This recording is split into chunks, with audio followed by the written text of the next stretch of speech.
You'll take my life, but I'll take yours too. You fire musket, but I'll run you through. So when you're waiting for the next attack, you better stand, there's no turning back. The fewer sounds, the charge begins. But on this battlefield, no one wins. The smell of ivory smoke and heartless breath is a virgin into certain death.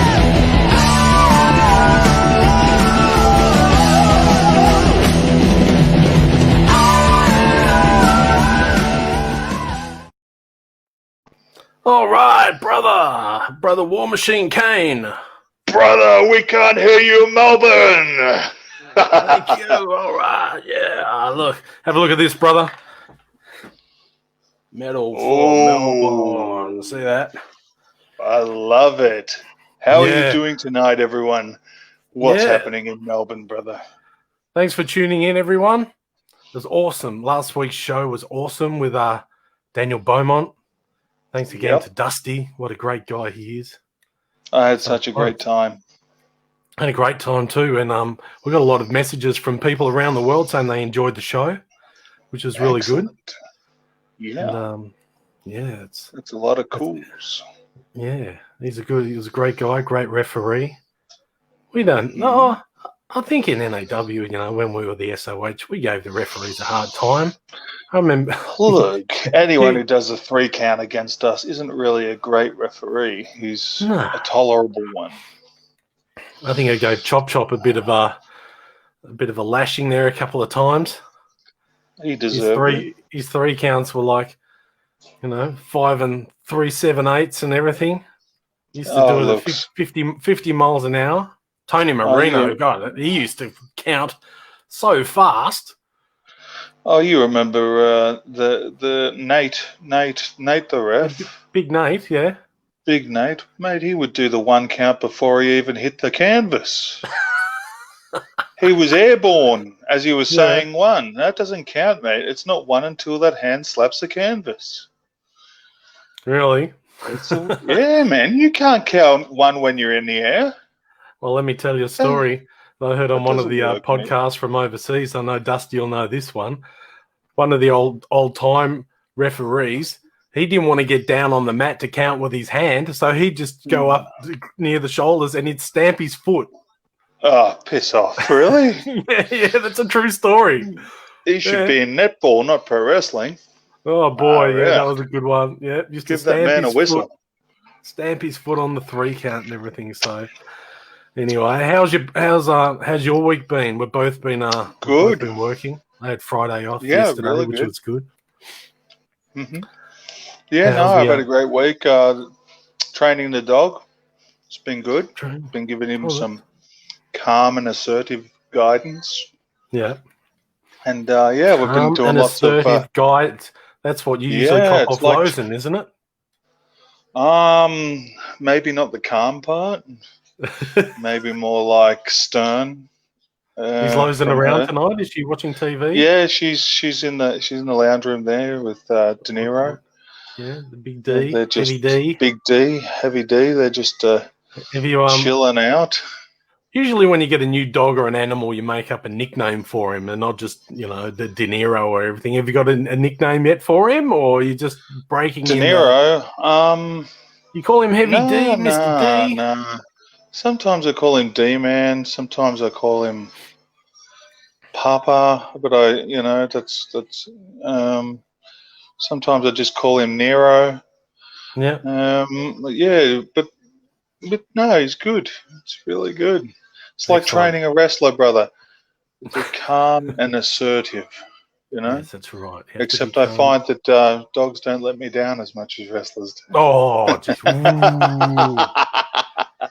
We've had a couple of wrestlers ask us if they could be on the show, and I just said, well, we'll have to see. We've got a full book of guests. Yeah, that's cool. That's fine. Yeah, we can bring some guests in soon. We haven't booked in a guest for next week, but we have spoken to someone that people will know, and it's going to be someone really, really special to both you and I, brother, and to the local community as well. So I'm working on that one. Just have to get the communication between both of us happening again. And if we get it, it's going to be great. It's going to be really good. I love it. As they say, it's going to be another big, really big show. I love So yeah, sounds great. yeah. So tonight, brother, we've got a very special guest tonight. He's a friend of mine that I've known for, well, I've known Beaumont for like 25 years. I think I've known Peter, and he'll probably correct me on this one. Might be like 35 plus years, maybe more. I don't know, since I was like 17, and I'm 54 now. I'm 53. Jeez, I'm old. Yeah, I've known Pete since I've been really young. So anyway, it's going to be a trip down memory lane. But I cannot wait. Pete's a big wrestling fan. He's a great musician. He's a top chef, and we'll go into all that. He's a great guy. He's got a big heart. I've been looking forward to this. He's paying me a lot of money to say this as well. I think he put $2 in the jar as well. I expect a little bit of bunt as well. I want to see. I'm sure. I need to see a bit of green from it. Yeah, no, Pete said I think he's going to cook us a 3-course dinner one night once this is all over. So that'll be payment for having him on the show. Definitely. But anyway, should we bring him in, or do you want to see a video clip with me and Pete? Yeah, let's go the clip so people sort of know the vibe. I mean, they know the vibe from the posters, but let's hit it. All right. Well, this is when Pete's known as Pete the Chef, and he hangs around at the Carnegie Central. He's got a bit of a job down there looking after the folks and everything. Well, I decided to go see Pete at Christmas time because I needed to buy stuff, and I was a little bit bewildered. I didn't know what to do. So let's see what happened. G'day everybody, it's Pete the Chef down here. We're live again from Carnegie Central, your community shopping centre. We got, g'day mate. Hey, you look familiar. Yeah, it's Pete the Chef, how are you? Pete the Chef. Hello, random shopper. Random shopper random here. shopper. Yeah, mate, Carnegie Central, this is awesome. What an awesome day. I'd like to wish everyone a really Merry Christmas. We've been doing heaps of shopping here. Been to the Fish Harbour, went and saw Lucky, the Tats Lotto. We've been in Woolworths. Oh, look, I've run out of money. Have you got any money, Pete? Or Mate, hopefully you'll win a Tats Lotto next week so you can come down and get all your Chrissy food down here at Carnegie Central, your community shopping centre. Yeah, what do you suggest for Christmas, Pete? What's good to eat? Mate, seafood, fresh Australian seafood is always my favourite choice. And of course, some beautiful turkey from Central Poultry and Meats, Carnegie's only 7-day-week butcher. Yeah, that's it. Don't call me turkey. Did you see that? All right, random shopper. Thank you very much, Pete. Have see a you Merry next Christmas. time. And we'll see you down here for the family fun day. Uru. Bye-bye. That was absolutely fantastic, brother. I love it. That was we brought awesome. him in. Yeah. Bring the man in. Bring him in. Bring him in. All right, everyone. Yeah. I'd like Let to him introduce. He's known as Peter C. Kohn. He's also known as Pete the Chef, and in the rock and roll world, he is known as Dr. Peter D. Damage. Well, how are you guys? It's good to be here on Powerhouse tonight. And it is great to have you, Peter. Damage. Thank you very much. And what an honour I can say it is to be alongside, in the middle, if you will, of the two great professional wrestling superstars that we have here right in Melbourne, Mr. Paul Vaughn, manager extraordinaire, and of course, War Machine. You know what I mean. He's not far in between. Mate. Hello, Kane. How are you, sir? That was amazing, Paul. See the delivery of that? Priceless. Thank you, Peter. Better delivery than Australia Post, friends. Very honoured. Yeah. We're hopping and bopping and popping. And may I say hello to everybody out there in lockdown land. If you're in Melbourne, if you're not in Melbourne, what the hell are you doing home on a Saturday night? We're dying down here. You got to know it. We've got nothing to go, nowhere to places to play. And you're home, you should be out. Unless you're in Sydney, because it's always in lockdown in Sydney, isn't it, Paul? Oh, yeah, Sydney. Didn't we get thrown out of Sydney when we went up there? 3-4 times maybe. Yes, there's been a few incidents on the road, but I'm sure we'll get to those rock and roll days as we travel on down this conclusion, a myriad of stories that we've got in line for tonight, Paul. And I cannot wait. And now for Kane and Peter, now you're both watching closely. If we get any foul language from both of you guys, and I know it'll come swift and strong, this will happen. And I've got my own. I've got my own. This, boys, is a no-go area. I love it. and that goes for any stories you may want to tell out of school, Mr. Vaughan, about our lurid rock and roll days. Remember, that's a no-go area. Now, Pete, as I was saying to the big man Kane before, we've known each other. It must be 40. Oh, I can't be 40. There must be 35 and a half. 36 years. Oh, God. Well, yeah, we met less for down, murder. We met at I remember we met at the Seaview Ballroom, and I think back in the day before it was known as a mosh pit, it was the slam pit or the slamming area, the pit or whatever. And I believe that I fell over, which was often the case, and you reached down and picked me up, which was the way the pit used to work. If one of your brothers fell down, you pick them up. One of your sisters fell down, you'd pick them up and you get back into the circle. But and I think we had a beer or you had a bourbon or whatever, and that was that. And then next thing it might have been the end of the night. You said thank you, and we said thanks to each other for just looking out for each other in the pit and everything. Could have very well been. But Brother Kane, the Seaview Ballroom is it's the George Hotel, and it's across the road from St Kilda Railway Station on Fitzroy Street. So it's on the corner of Fitzroy Street and Canterbury Road there, and it's a very famous rock and roll pub during all through the 80s, and a lot of big bands started off playing there, and one of them used to play there quite often was In Excess played there. Yeah, really? Yeah, In Excess played there a couple of times, and an old friend of Peter and I, her name was Vera, she told me one night she saw In Excess play there to 5 people. Holy shit. Yeah. So they used to play there. The Sunny Boys played there a bit. All the local bands did. Hunters and Collectors, I think Midnight Oil actually played there. Yeah, the Oil played there. Wow. All the early punk bands like the Zorros and the Z-Cars and X-Way. Skyhooks. A little bit after Skyhooks. This was the late 70s, early 80s. Skyhooks might have played there. Used to play down the road at a place called Bananas, which was on top of an ice skating rink called St. Moritz. It was next door. Wow. And it was a small venue, used to go upstairs, and a lot of the 70s bands like AC/DC and that used to play there as well. It's a bit of a seedy sort of pub. Well, it was a club. I never went there. That was before my time.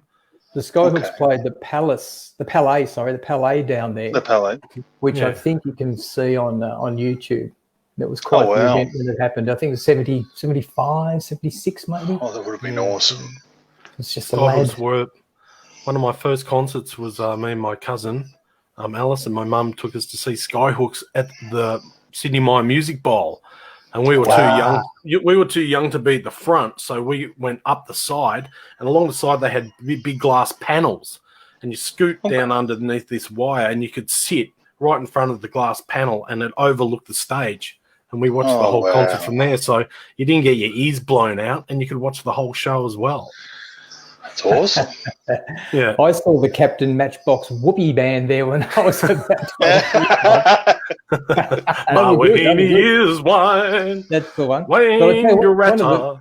One of the best gigs I saw there was the Oils, Men at Work, and Serious Young Insects. Now we got there early to get a good spot just on the grass, and you could take beer into the bowl in those days. So we had an esky and we sat down probably about 3:00 in the afternoon, and the Oils came out and did a sound check. Now there was about 100 or so people scattered around, and everyone's going, yeah, this is right on the time of 10 on 8 7 6 5 4 3 2 1 album. So they were riding high with Power and the Passion, all those songs, and everyone went ape for the Oils after the sound check. So they decided they'd play a few more songs. So they did about 4 or 5 songs just for 100 people to sit in the bowl that day. It was fantastic. Sure. And they killed that night too. They headlined. They were good. Yeah, I got to see. They had like a 3XY sort of. Don't remember 3XY used to have days after, what was it, end of school sort of thing. Yeah. Anyway, Yeah. I went to one of those. I think the sports played. It was Aussie Crawl. I wasn't into Aussie Crawl, but Cold Chisel headlined, and it was just unreal. Because Barnesy was on the vodka, he was drinking the vodka, and they were fantastic. But he had a thing at the time where he'd climb the speaker stacks, and have he'd climb the stacks, and the road crew would be there, you know, bouncing around, holding the stacks, and he'd be up the top, you know, singing and stuff. It was just awesome. They were really, really good. I loved Cold Chisel back then. Like, not really a huge fan of all the huge hits, but boy, when they play a lot of blues rock, brother, they really, really nail it. Oh, It's yeah, he's a legend, fantastic. man. Mossy's a fantastic guitar player, and I really love Barnesy. I don't care what anyone says. You know, I like Barnesy. You know, I told the Barnesy story last week with Beaumont and everything. He's a nice guy. His wife's a classic. He gave it his all. You can't say that, like, you know, he ever went in half-hearted. He was always in it, you know.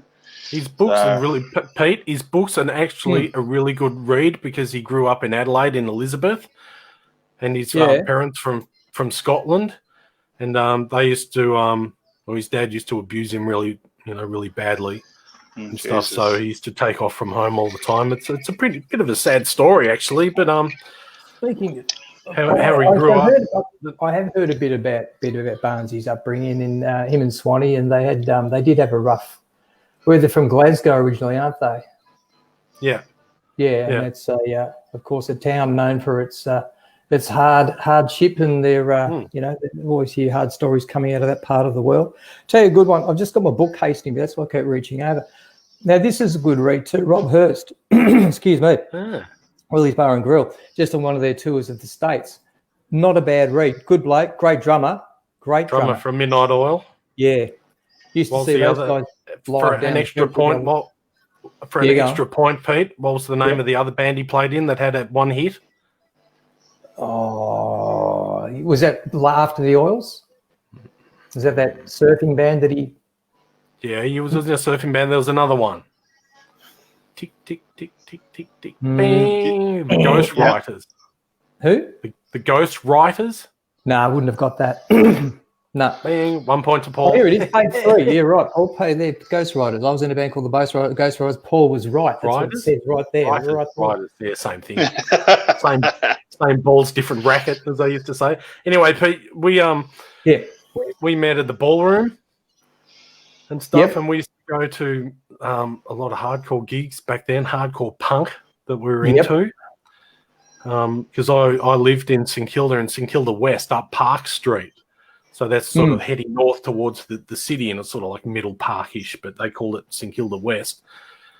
And I was living in Elwood, Ripponlea, Elwood at the time, which is just a couple of k's south of St Kilda. Yeah, a couple of stops on the tram, or you'd walk home after a big night if you cared to. So I got introduced to the radio station 3PBS FM and became a volunteer there, and did a lot of things, became a DJ and everything. And I got to meet a lot of people who used to just wander into the studio. And one day I was sitting there with my friend Stan, and I had my George Thorogood and the Destroyers T-shirt on. And I was sort of bit cocky. And sure enough, in walks the boys out of the local punk band Depression. And they were full on in punk gear, like full on leather jackets, big mohawks, spikes on their stuff, studded leather jackets, boots upon their feet, the whole bit. Yeah. And boy, did the look on, I think my blood pressure must have gone because I went white, going, oh, holy shit. And the guitarist, his name was Smear. He came up to us and goes, "G'day, mate. My name's Smear. Nice to meet you." Great guy. Yeah. And I thought, and I go, "G'day, mate. My name's Paul," and everything. So, and we sort of became friends. Me and Stan became friends with the band after that. They were like really, really super nice guys.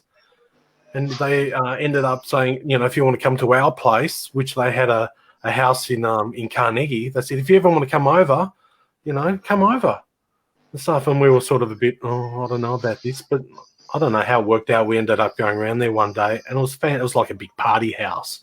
And everyone in the punk scene back then was just friendly to everyone.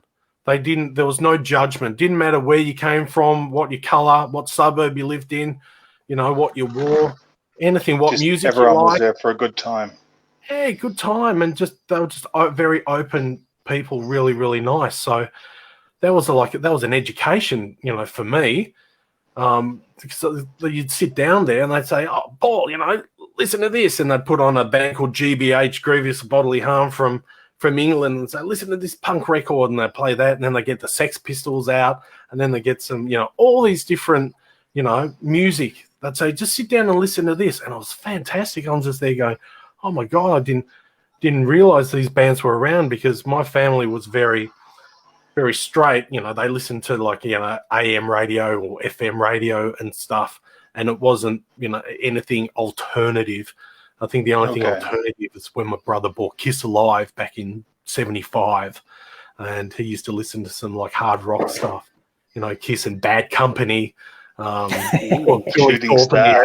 Thorpe and the Aztecs, a whole heap of stuff. My brother Richard, he put me onto some great music as well, but a lot of other stuff from my other brother Matthew was very, very mainstream, like Little River Band and the soundtrack to Grease. You couldn't stand the River Band, you've told me many times. Yeah, I don't mind. The Eagles, they played the Eagles so many times. If I listen to Hotel California one more time, oh boy. Brother, I know you don't like that. I know you like that one, but anyway. No, I love it because, I went to who was it? The Joe Cocker concert, and the Destroyers. George Thorogood opened for them, and for Joe Cocker, and this guy, because George took his time getting on stage, and I remember this fan standing up, and he goes, "The Eagles wouldn't be like this. The Eagles start playing before they even walk out on stage." And I thought, "Oh no, don't give me this shit." There's something about an Eagles fan. I don't know. They're a special breed, I think. Gosh. I'll remind Pete of this story. We'll jump ahead a bit. Now, Pete and I played in a band called Extremes with a friend of ours called Simo. We're a 3-piece band, and we'll go into a bit more detail about it later. But this is relevant to what you just said. We were playing at a pub called the Sutherland Royal up in Sydney. Yeah, and we used to, we were a good band, pretty professional and everything. We made sure we had we had a really good backdrop and everything. But before the band used to come on, we had an intro tape that we made. And we thought, "Oh, this is pretty good." So we had the intro tape play, and they had a smoke machine. And I used to say to the guy, "Pump that smoke machine," because, Damage and Pete and I are all into metal and smoke and everything. So we go, "Right, pump the smoke machine, get the intro happening and stuff." So Pete and I are up there, and, we're full on, got the energy happening, the blood's rushing around and everything. And I turn around to Simo, I go, "Simo, all right, mate, you ready to go? The first track, whatever." "Yeah, mate," everything. And it was so smoky, I couldn't see him. I thought he was there. And then Pete turns to me and he goes, "Where's Simo?" And I go, "Oh." I go, "What do you mean? He's there on the track." He goes, "He's not there, mate." I go, "Oh, he's not there." So I had to yell out to our sound guy, Greg Severini, on the sound box, go, "Greg, stop the tape. And I think Damage goes up to the microphone and said, "Jeff Simmons, can you make your way to the drum riser, please? That's Jeff Simmons." And stuff. So we had to wait for Simo, and I think we trumpeted him onto the stage as well. Yeah, and he was every shade of red and stuff. So we played after that. It was great. It was a fantastic gig. We loved it. It was really good. But that's the Southo Royal. That night was that had many a highlight. And may I say, where was Simo? He was in the bathroom. He was on the can.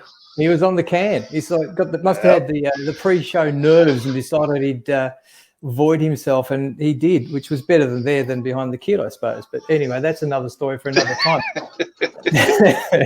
Now, coming home from the Southo, now I don't like to share these stories, but the 80s were a different time. You've got to understand this. Coming back from the Southo, which was, how many Ks from the city is the Southo Royal? West is It's about half an hour drive, maybe. Yeah. So what's that? I About don't 10 know. It's a fair Ks? way, and we had our thrifty hire van, and we're cruising down whatever road it was. And I'm feeling a bit nauseous. I've had too many drinks and too much road food. And we're just about to make a right-hand turn. Now, don't try this at home, kids. We're just about to make a right-hand turn. And I think Greg Severini, rest his soul, was driving the bus. And I said, well, I'm going to be sick. So I've gone to pull the big door open. And he goes, no, just wait a minute. He gets the green arrow. And all the 3 lanes of oncoming cars sitting there. All I can see is this blonde mohawk hanging out the side of a bus. That's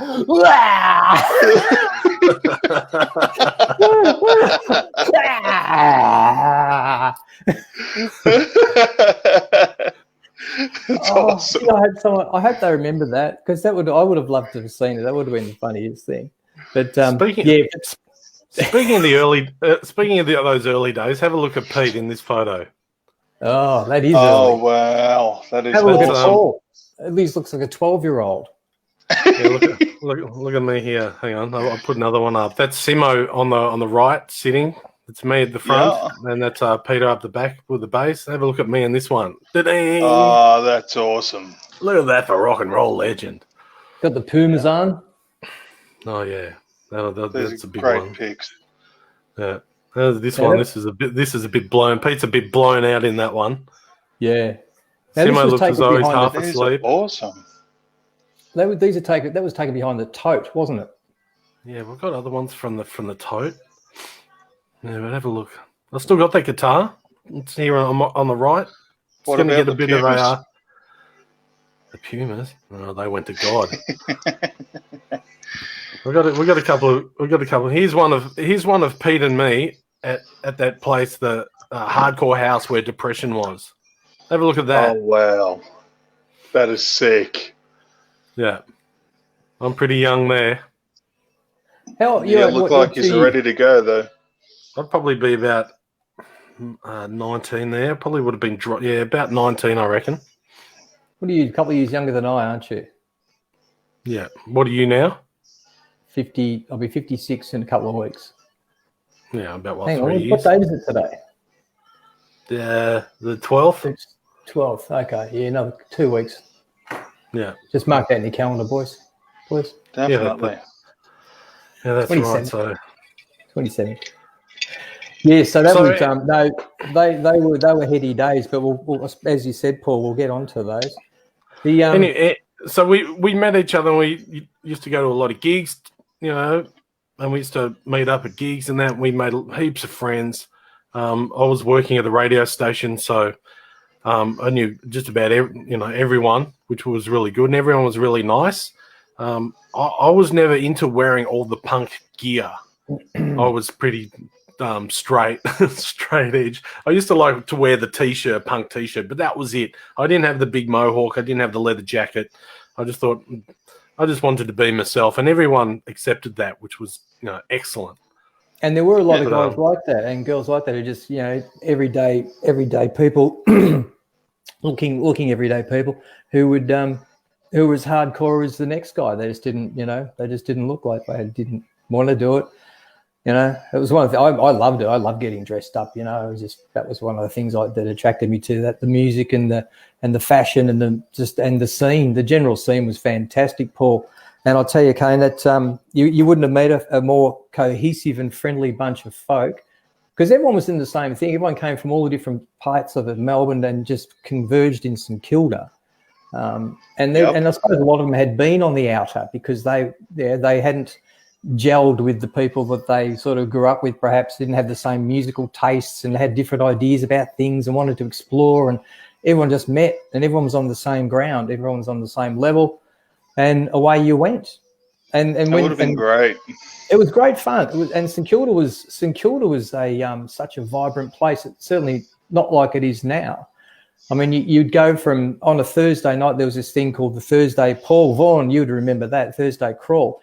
And there'd be free bands at the ballroom and free bands at the Prince of Wales. Now that's about 750 metres between the two. And so you'd be walking up and down Fitzroy Street going to each venue, passing all the people coming back from one venue to the other. And you could have a beer. No one would say anything on the street. You know, the cops didn't. No. There was no cops down there. Everyone looked after each other.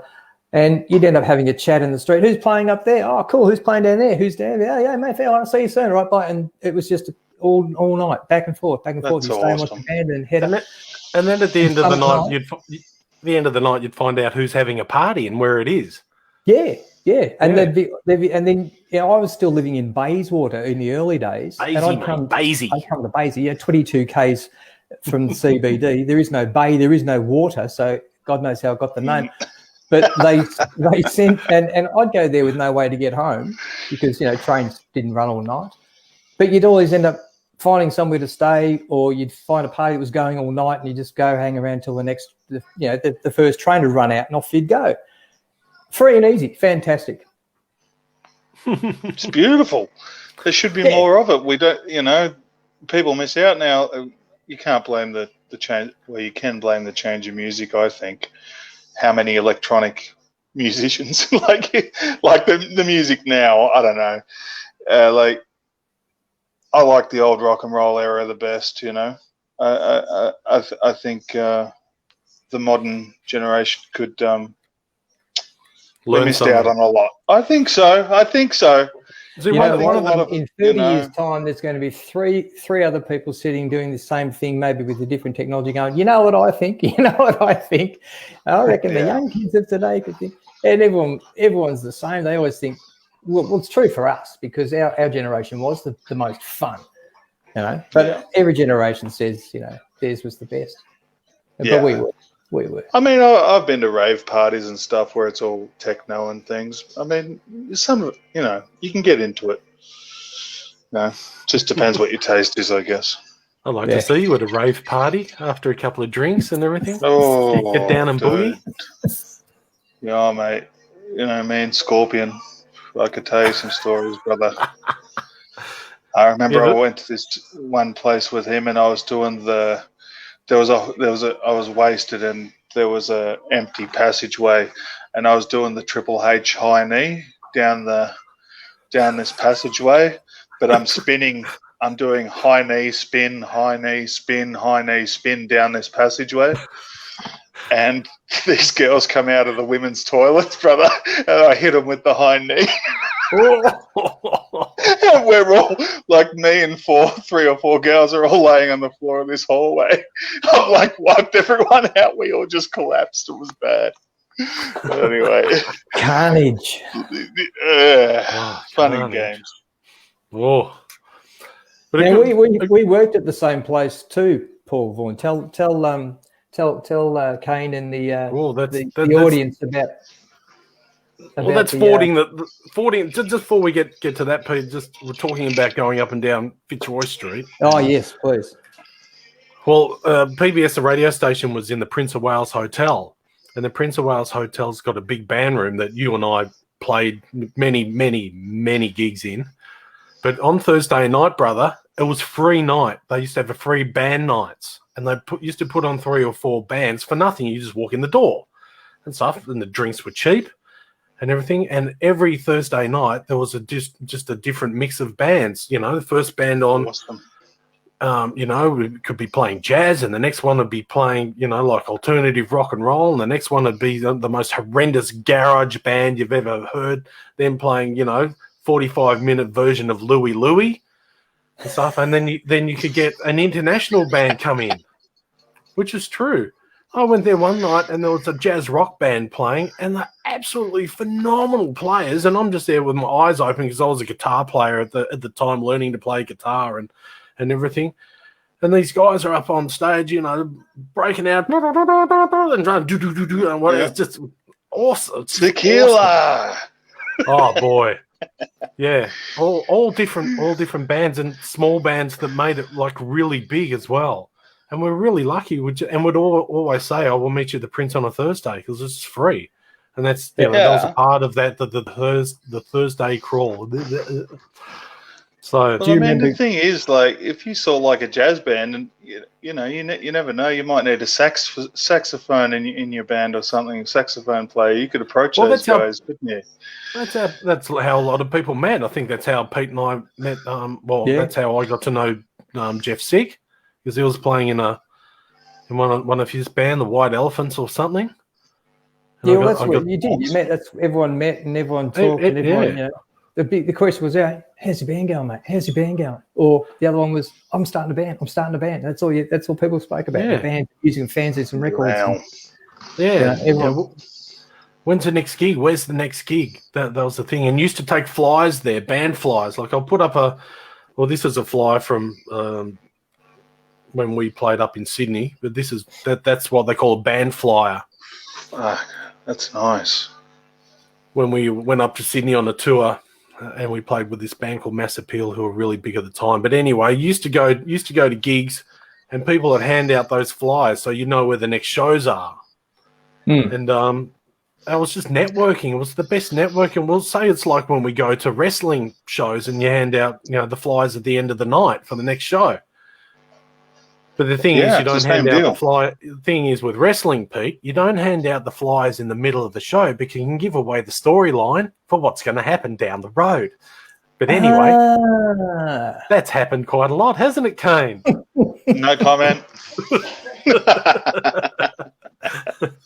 Now who's giving out those flyers? You fucking idiots! Yeah, you're a fucking idiot. See what I put up with, Pete? Look, this is why he can't get him down at Carnegie Central. This is why you spend 12 hours in a bus going up a one-lane highway called the Hume. Then you'll know what hard times are. Brother, then you'll know what hard times are. Do you want me to tell that story, Pete, or you? Look, depending on what it is, it could be another no-go area. Anyway, look, I need to get one of those. It comes in handy. Well, we were playing in the band. I'm not sure if we were promoting our record at the time. We put out an LP, and we toured to Sydney. And anyway, Simo, the drummer, he was quite very Sergeant Schultz-ish, Always be there. You got to be there on time. Get on the bus. It's like when Beaumont was talking about in Japan. With Dragon Gate, you got to be on the bus at a certain time. If discipline. You're late. Well, that's what Simo was like. Anyway, Simo used to work at the YMCA in Melbourne, and we had to drive up to Sydney overnight because we had to be there the next morning to get into our accommodation and blah blah blah blah whatever. Yep. Anyway, I think it was winter. And we picked up all the crew and all the gear and everything. We drove the bus up the Hume Highway, and brother, it was pea soup fog. You couldn't see. It was horrendous. And Simo being, we got to be in Sydney. It's going to take us 10 hours to drive there. We're on the clock here, Pete. No mucking around and stuff. And Damage and I are in the back. We're drinking bourbon, drinking beer and everything. And stuff, and we didn't really care, and we're all sort of half asleep and everything, and I sort of wake up and stuff, and Simo's doing like 110 on the Hume Highway in pea soup fog, and I'm looking ahead going, a 40-foot Sammy could come around the corner, and that's it, we're brown bread. There goes the end of the career and everything. And I know Peter be thinking about, well, there goes the slab of beer I just bought and stuff. Pete's thinking about Richie Valens and the plane flight. Keep going. Yeah. But we managed to get up there. But Simo was very mental about, getting there on time. Making sure we get the thing with the buses, to the gigs on time. And as we said, that the Hume was only a one-laner back in the day, so you'd be having those big road transports coming down that far from where you were sitting. And we had this thing in the bus where you would you'd yell out "incoming." So even if you were trying to sleep through the sheer horror that was the trip from Melbourne to Sydney, you couldn't, because every few minutes it'd be "incoming," which only made you grab the into the seat or the windowsill even more. You're It was an like absolute- turbulence on a plane. It was. You'd be So a there's nervous no wreck. much. Absolute nervous wreck. So, entering into a hostile pub in Sydney we were already, don't worry about that. We just come up the Hume, mate. Can't scare us. Yeah. Where's the early openers? Oh boy, yeah, the early openers. You get to Sydney and you're still tired because you couldn't sleep on that minibus. Of course. there You're was no expecting an way. incoming. Yeah. You wouldn't do that now. I mean, those flights to Sydney were in the hundreds and hundreds of dollars back in those days. You can get up there when you can get up there. You can get up there for $100 or something. So there wouldn't be any of that. But then you wouldn't have any good stories to tell. That's It'd be right. hard to open up a plane door and sort of spew as you're making your bank into King Smith Airport. And Qantas might complain about the quad box, maybe. You're trying to get in the overhead luggage. Come on, get it. Get in there, you bastard. Have a look at this photo, brother. Have a look at me and Pete. Oh, sweet. Nice. Look at that. I've got no tattoos. White as a ghost. Still got the Pumas on. Yeah, I got a pair. What do I got? I got the Converse on there, I think. Yeah. Yep. Gash t-shirt, oversized denim jacket. Where do you reckon that was taken, Paul? I reckon that might have been the Prince of Wales Hotel. I can recognise the floor. Okay. I've seen the bigger picture of that one. Yeah, it's definitely the Prince of Wales. Okay. That was a good one. We used to have a little Nice bit of drum sing kit. along there. Simo's Guitar. drum kit.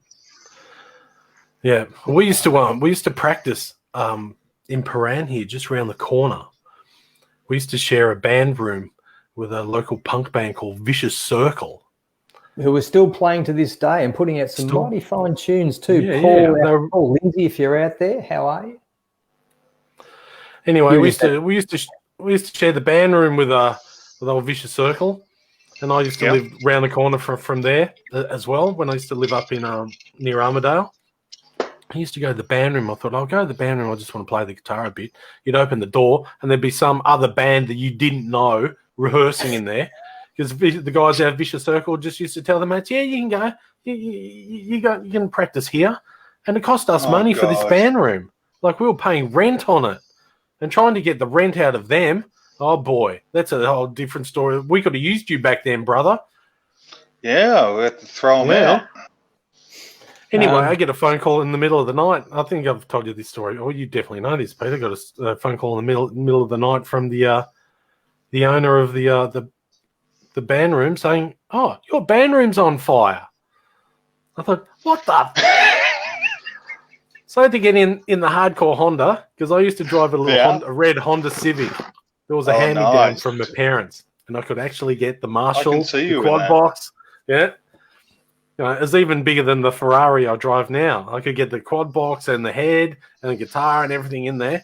So I burned down and stuff. And luckily we had the band gear. There was a little storage area just out the back, and our band gear got saved. The only thing we lost was the vocal PA. But Simo had those drums, the Tama drums, and he said to Pete and I, right, we're going around to Paul's place and we got to clean my drums. So we had to stand there one day in the garage with soap and water and scouring the drums, trying to get the black soot off there. I'm not paying any more for drums. Fuck that and stuff. It's like, and so we had to do that. We had to do that for like 8 hours and listen to Simo go, oh, those bastards out of Vicious Circle, you know. And the thing too, brother, about that story was, the guys out of Vicious Circle organised a benefit for a band equipment, and they didn't even ask us if we wanted to play on the show. Jesus. Really? The funny thing about that is, though, I mean, our gear smelt of smoke for the rest of the time the band was together. That was at the ESPY, that photo. But the funny thing about it was I ended up playing with Jimmy James in a band from a few years back, about 10 years ago now. And I brought that up, and he was just like, mate, I didn't know anything about it. I didn't know anything about it. So that was funny. But no, they're all good blokes. Les is still about. I see him up on Facebook, and Paul and Jimmy I see. James, yeah. So, and Albie. Remember Albie? I don't know what happened to Albie. But no, and that was all. Pretty And straight. all the punks are into wrestling. A lot of punks were into wrestling too, weren't they? Yeah. Kohn. And Yep. we eventually. No, I think before Paran, we used to rehearse around at Phil McDougall from Reactor Records, the original lead singer of the first incarnation, if you will, of Extreme's Human Waste, and he had a band room out the back. And we'd knock off at 8:30 or 9:30, whenever it was, because the then WWF was on Channel 10, and we'd get pizza and beers and just go in and watch the wrestling, and that was it. Rehearsal at the stop. The wrestling was more important. Yeah, 8:30? 8:30 at night. So we'd get round to Phil's place at about 6:30, 6:45. You'd have to. Oh, Nolan's here with a drink. Oh, look at this. Thank you very much, Miss Nolan. Oh, look at that, brother. Good evening, Nolan. Glass of milk. No, it's a White Russian. This one's for Dave Morgan. This is how you make a White Russian, mate. Saturday night sippers. What are you drinking there, brother? Not milk. Ice water. It's got Kahlua and vodka in it. Ice water. It's not ice water. Oh, very good. We had Dave Morgan. He's a referee. We had him on the show a couple of weeks ago, and we surprised him with a segment. He does a YouTube show called Sunday Sippers, and he buys stuff from the bottle shop, different beers, spirits, or whatever, and he taste tests them. He calls it Sunday Sippers. Now, Dave's pretty frank about what he thinks. So if he buys a pale ale or an IPA or anything and he takes a sip out of it, if he doesn't like it, that's it. He'll say, that's crap. I'm not drinking this. This tastes like toilet water, and over the shoulder and stuff. So we decided we'd have Saturday night sippers. And Kane had, what did you have, brother? You had, the Kraken bourbon? Yeah, it was a Kraken bourbon, yeah. Yep. Well, I that was lovely. I bought a Brown Brothers white wine can of something, and it was absolutely horrible. It was like battery acid, and boy, Kane and Dave Morgan ribbed me for at least 45 minutes for the rest of the show. Brown Brothers Prosecco in a can. It was a little can. It was like a can of V. Deodorant can. Oh, yeah. Yeah, Pete, your face explains it. Of all the things to choose. It sounds as good as that chicken in a can. Yeah, you get chicken in a can. It's just one of those unnatural products that should not be allowed. Now, I used to actually host wine tastings. Sorry about this. Oh, really? Yeah, well, I don't partake of the inebriate anymore, and that's probably one of the reasons why, because doing up to 4 wine tastings a week and receiving lots of gratuities from different wine reps, it was an endless flow of alcohol. So I came to a crunch where I said, "I'm doing it." It was fun. I'm sorry. It was fun for a while, but no, as you get older, it doesn't work. Anyway, back to the story. Yeah, where were we? I forgot. What were we talking about? Broccoli. Wrestling.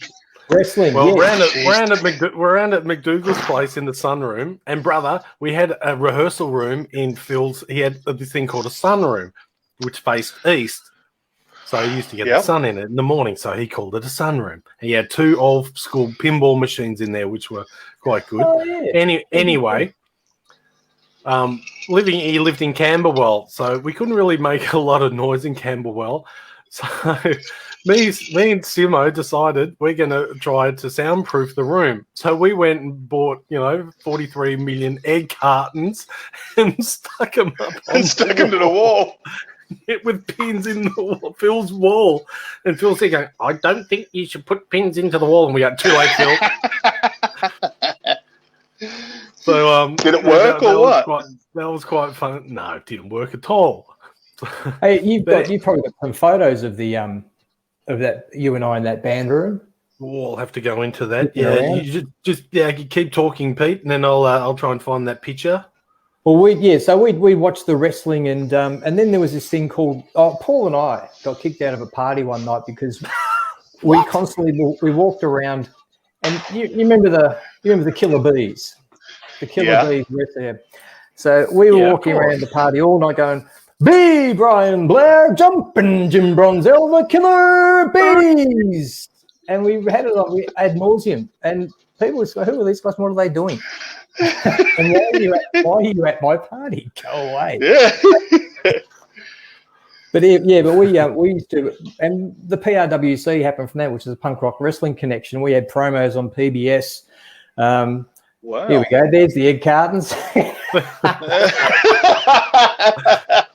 And you will notice that Paul and Simo did take the time to take the eggs out of the cartons, which is important. Okay. That is so cool. I think we had. It's punk rock, yeah. We ended up going to some egg place, just to find them. It was absolute classic. The PRWC. The punk rock wrestling connection. Punk rock wrestling, Dr. Peter D. Damage. Dr. Peter D. Damage, open heart surgery, no anesthesia. And you were? Love it. What was I again? PWA. PWA. Yeah. Here's another one in the band room, me and Pete. Have a look at that. Look at that. The only time, brother. The only time, brother, I wore a headband. You were going Barnsey on that. Yeah, you were telling me you didn't like headbands, brother. Yeah, I wasn't really into headbands. But that's a little Mark Knopfler there, you know. My original Yamaha guitar. That's got the permanent damage T-shirt on bottle. Look at it too. Yeah, look out. I think De Niro made a comment then. Yeah. Anyway, so we used. Can I harken back to the days of the World Championship Wrestling here in Melbourne? Yeah. Yeah. Now, when was it? From 64 to 79 or 82 I went to? It was a bit later than that. But anyway, back in the glory days when Jack Little was the commentator. Now, you guys know Jack Little. Yeah, I've seen bits and pieces. Yeah, and you'll see him on that famous YouTube clip with him and Dick the Bulldog Brower, where he's actually hiding behind a light very similar to what this one is here. Anyway, Jack Little lived in Bayswater, and this is where I grew up. Now, my mum worked between a florist and a continental butcher on the main road, and Jack Little used to come in to the deli, and I'd be out the back drawing on paper and things. And so, Jack Little, come in, Jack Little. And I remember you'd go up and you'd say, hello, Mr. Little. Yeah, I was like, hello, Mr. Little. Hello, son, how are you? And he's like, oh, very good, thanks. And he always just such a nice guy. And he'd say, and who's your favorite wrestler, son? And King Curtis. And he's King Curtis, he's a good man. I'll make sure I say hello to him for you. Okay. Awesome. And that's how cool he was. And so that's where he stayed. He lived in Bayswater for most of the time.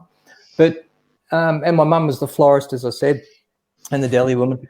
Now, 1986, Jack Little passed away, and Jack Little, my mum had a customer service person relationship. So g'day Jack, hey Lorraine, how are you? And Jack Little's daughter rang up my mum and said, look, we'd like you to do the flowers for his funeral.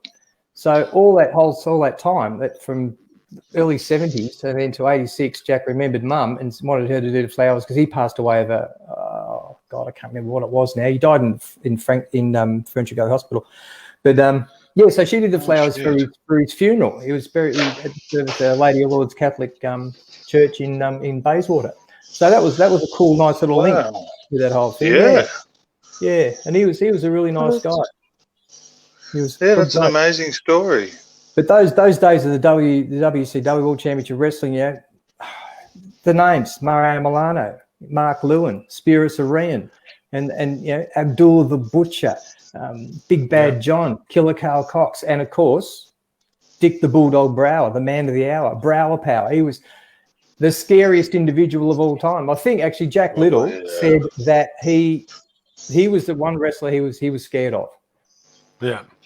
I wouldn't mess with him. Actually, Mark Chopper Reed said Brute Bernard was the most scariest wrestler to him. Brute Bernard. Yeah, that big sort of... and a woman who used to work with my mum years later, she lived behind Sherry Sinatra. Now, Sherry Sinatra was a female wrestler. We know all about her. Do you? Okay, well, Yeah. this woman, Mandy, used to live behind her when she was growing up, and she had a ring in her backyard. And as she, as a kid, would stick her head over the fence and watch them practice out in the backyard and in their big ring in the backyard there. That's So awesome. that's cool. It's awesome. Sherry Sinatra. Yeah. They didn't get a lot of airtime, the women wrestlers back in the day. You didn't see them much on the Channel 9 coverage. But then again, that was true of the WWF too back in the day. Wendy Richter and the like. Fabulous Mueller, but only as a manager rather than a wrestler. I think she went around in the 70s too, didn't she? Oh yeah, 50s, 60s, 70s. Yeah, 80s, 90s. Yeah, early 2000, I think. They were good. They were good times. And and you'd go to school, and you would and you wouldn't enter a playground unless you knew how to do the butcher's axe, which you'd practice off the top rope, which would probably be practicing off your couch onto your little brother or sister or the cat or whatever. But you had to have that maneuver. You had to know your stuff. Yeah, that was a good finisher, that one. Which now, Kohn, can I ask you a question? Yeah. What started you on the road to pro wrestling? Oh. We've talked about this a couple of shows ago, but you can give the short version.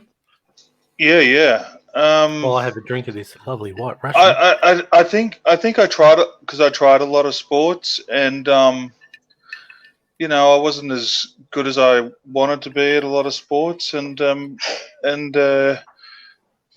just felt natural and like a natural thing to go to pro wrestling where I could utilize my size and work on strength and stuff like that. I think it's just something that sort of happened naturally. My brothers used to take me to a lot of the local shows, and I fell in love with crowd reaction. Really, I love the way the crowd gets into it. I was always entertained by that. And one of my neighbors, she was really full on with the wrestling. So right up, to today, like I'll share one memory with you. This Kane and Lita done this. There was this storyline where Lita, a female wrestler, fell pregnant to Kane, and they got married on one of the Raw shows. And I got a knock on the door one day, and she's all dolled up, this woman, and she's got and I thought, what's going on? She goes, come on, it's Kane and Lita's wedding. And I said, what do you mean? She goes, it's on TV, come on, get your shit. So I went got the button up shirt, putting it all up, slicked the hair back, went up there, it's got the finger food out, everything. Shit, I hope we ever miss the wedding. I said, no, we haven't missed the wedding, and we watched it, and I think Matt Hardy come out and he ruined the wedding, and she's, you bastard, you flaming mongrels, she was vivid, you just ruined the wedding, that's a pregnant lady, and it was just, I was like on a rush, it was amazing. So I've always loved, fan reaction, and it's just great. So I love pro wrestling for that. Yeah. If you walked away today, not through any reason, if it all stopped for you today, what would be your take-home memory? Question without probably these two kids that had either it was leukemia or they were terminal, and they come to Albion on with gas tanks, and their families said that they haven't got long to live, and they're like, they want to see the Iron Horse, and we worked it out so they could come in the ring at halftime, and I went out there and they let them off their oxygen masks, and they got in the ring, and I just melted, like, I couldn't do enough for them. I think that was probably the greatest moment in my career. I just fell to my knees, and these two little guys, bald heads, they come around hugging me. I gave one my glasses, the other one my chain. I was like, you just can't do enough. Yeah. That's my memory. Yeah. Fantastic. Kids of the show really make it. And when you go out there, Kane and I go out. That's the sort of thing that you guys provide. I mean, sport, entertainment, and great community as well. I mean, you can't go past that.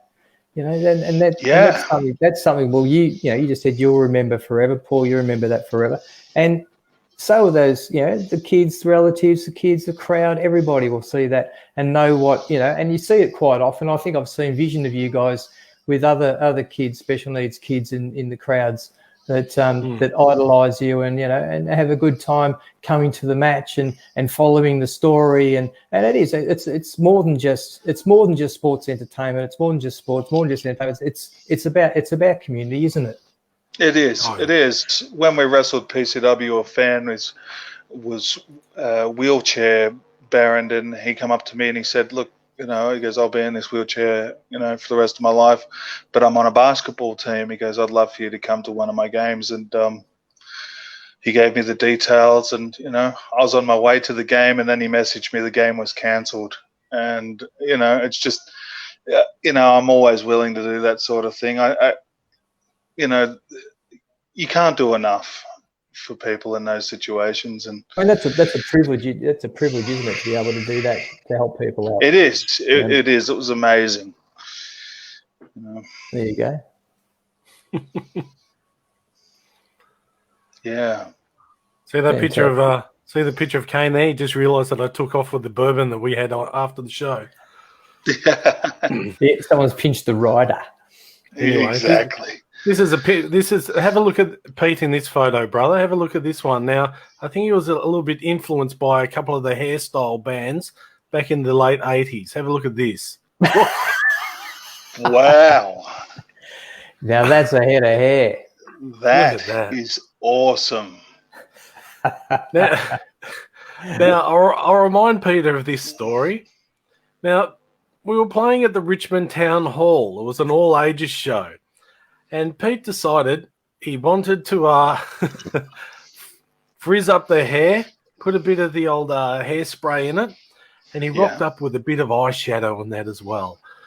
Well, I was into thrash metal at the time, big Slayer fan and everything and stuff, and Simo was very straight-edge hardcore. Well, he wasn't straight-edge, but he was sort of hardcore. And we had to pull Petey aside and say, "Listen, Pete, about this do you've got on at the moment, I don't think that's going to work." Bastards. I said, "I think you better go take off that eyeshadow and everything." And what did you say to him, Pete? Pete was a little bit upset. Well, I would have been too. Paul explained it in what the message was meant to be, but it wasn't in those words, shall we say. And I won't go into the words that we used. But I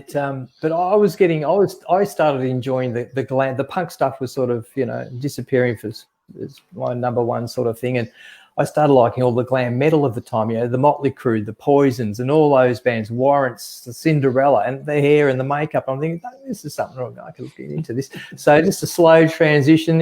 Paul's going the thrash metal way. I'm going the glam metal way. Although I'm sure you liked a bit of the glam. I liked a bit of the thrash, Simo hardcore. So anyway, but either way. That's what made the band, really, because we had all those different influences. Well, the name said it all, extremes. We had lots of extremes. But one thing we did, Paul and I don't know about Simo, one thing we did have in common, and I believe you two too, Kane, is that we were big fans of these guys. Oh, yeah. Oh, yeah. Oh, wow. That is Have a look at that. That's my that's one of my favourite pictures of them. And the guy I used to be in a band with after Extremes gave me that for my birthday, framed and everything, beautiful. It's cool. That and the Dress to Kill cover. But yeah, look, that's one thing we always had in common was we both enjoyed Kiss. Both enjoyed Kiss, Love and still Kiss. to this day, I'll put on, especially a live one, and the first 6 or so albums. Always, just like to put those on now and again, have a bit of a listen. Definitely. Back when the days when Kiss were magical, when I was a kid, Kiss were like superheroes. Pete, did you actually go see them at VFL Park? I did, yes. I was there What as a well. schmozzle that was. Yeah. Yeah, I don't know how many times. I've seen them quite a few times, but the last time I saw them was enough. It's more of a bit of a cabaret band. It's like Kiss of their own tribute band. It's no, I had enough. But no, good memories. Good memories. In fact, this book here. Oh yeah. You won't find a page. You won't find a page with the without Gene's adolescent contributions, naming what he did with his groupies that night. It's like reading a 15-year-old's diary. It's adolescence all through. It's not a great read. And if you have a look at the print, it's written with me in mind, who likes to read big words, but not ones that are too long. That's cool. Yeah, what about yourself, Pete? If I was to ask you your most fond moment on stage as a musician, what would that be? Like, is there a prize? There's a few. Don't hold him back, Paul. Let him go. No. I think this one always. This is without notice. This question, but anytime anyone asks me, talking about the fun things that happened. Yeah. That was our record launch at Chasers, wasn't it? Yep. Yeah, big stage. Excellent night, that one. Wow, that looks awesome. I love the setup. We had our own dressing room. Yeah. Yes, we did. Not that we had to get dressed. Hey, who played that night with us? Do you remember? Did we have a support, or was it just... No, was it? Depression. Okay. Yes, on the same label. We were label mates, weren't we? Look at that. It was the bar. I didn't notice that. There's a bar in the background. There's a guy there. Like, I should have yelled at him. That was our own bar. That was our own bar. Yeah, give me a couple of bourbons. There's your can of beer there on the drum riser. Yeah. I don't know where mine was. That was an excellent night. Like, we had the full PA that night. It was brilliant. Cigarettes down there. Back to your question, Kane. That was a good night, yeah. Probably at the Prince of Wales one night, and this would have been not too long after the incident with when Paul and Jeff pulled me aside to talk about my hair and makeup. We were halfway. We finished a song mid-set, and there was a band who were one of our band's favourite bands that used to come and support us, called SIC. And they were young fellas who were into skates, and they were good fun, good lads. And the bass player, Damien, came up on stage with the drummer, Cog, I think his name was, and grabbed my microphone and said, "Look, excuse me, ladies and gentlemen, we've just had the numbers tallied in the band room, and we'd like to award Peter Damage with Bass Wanker of the Year." And I'm like, I didn't know about this. And they presented me with 2 Striper wristbands. Now, if you don't know who Striper were a Christian metal band who were really lame, and they looked lame, but they gave me these, and there's probably a couple of pics you'll see me wearing those wristbands, because it was great, and I always remember that. It was nice to be awarded the Bass Wanker of the Year. It would have been awesome. The smoke machine at the venue in St Kilda. When I'll preface the story with, do not give your roadie carte blanche to use a smoke machine during one of your sets, because Runner, Jeff, if you're out there watching, g'day mate, thanks a lot for that. Our roadie, we put him in charge of the smoke machine. Now, it was a paraffin smoke machine, and he had it on. And once again, like, I couldn't see these guys. We're only a 3-piece. I couldn't see them. I could hear them, but couldn't see anybody. There was so much wax in the air that you've got to play a note. It was like your fretboard had been oiled, and you can't see anything. And couldn't see. You were unsteady underfoot because of the wax. Smoke shit. Yeah, that was fun. That would have been awesome. Sorry, Paul. Finally, that time at the Prince, I think it was, when my headband fell down over my eyes and I couldn't see what I was doing. That was another one. Sorry. That's when you were at suicidal tendency days. Which ones? When you used to listen to you and Simo were into listening to Suicidal Tendencies. Yes. Yeah, didn't mind suicidals. Saw them. The funny thing about that, the venue show is we got up there to play and they had a female doing, she was the DJ playing records. So instead of announcing us as the Extremes, she said, "Here is the Extremities." And Peter and I turned around at the same time and we said, "It's the Extremes." And she went, "Oh, I'm really sorry, guys. It's the Extremes." She said extremities, and I sort of looked down. I have to tuck myself in or something. I'm not too sure what's going on. But that's the story for another time. Oh, that was a classic that night.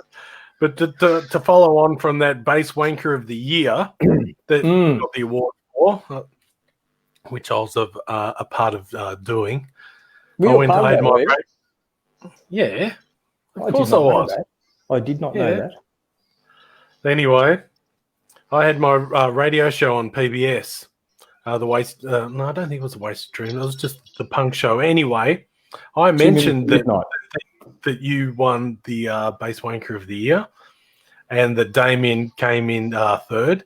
And there was a guy from a local metal band, which I won't mention, stuff. He came at number 3. And I mentioned his name and the name of the band and stuff. Well, anyway, one of his friends was listening to the show and rang up said guy and told him what I said. And the guy, rang the radio station manager and said, "I better get an on-air apology from Paul or we're going to be pressing legal trouble." I thought, just like Phil Galulis, brother. I'm going to take legal action against this guy on the radio and stuff. He called me the bass wanker of everything. And I got suspended for 30 days. Really? Wow. And I said, if this guy takes legal action, what's he going to take from me? I've got my guitar. I've got the hardcore Honda. I've got my amp. Who was it? The one that won the awards. Yeah, he was spewing he didn't win, that's all. Yeah. Who was it? I tell you, he was absolutely scared shitless Who he used to see me. Hey? Who was it? I'm not going to say. I'll tell you in confidence. I'll suspend you for 30 days off this Powerhouse. I vaguely remember that story. Although I remember back in my early days at PBS, back in '82 with Michael Spate and the Granite Injection Show one Saturday night. As you remember, Paul, you would tape something off the desk and then take it upstairs and play it straight after the gig. So if you had a 10 o'clock show or a 12 o'clock show, you'd bang on the cassette that you'd taken and play it away. The Lay Hoodoo Gurus had been playing. That was before they came to the Hoodoo Gurus. And they barged into the studio doing, I think it was a 2 to 4 show or something. And we got kicked off air after that because James Baker, the drummer, said, I won't mention the word that he used, but it was a very unsavoury swear word that got us kicked off for 6 weeks. I think it was. Yes, 6 weeks. Yes, indeed. Once again. Well, 6 weeks. 6 weeks. I know. Yeah. Jesus. I do want to find out who that was, Paul. That's interesting.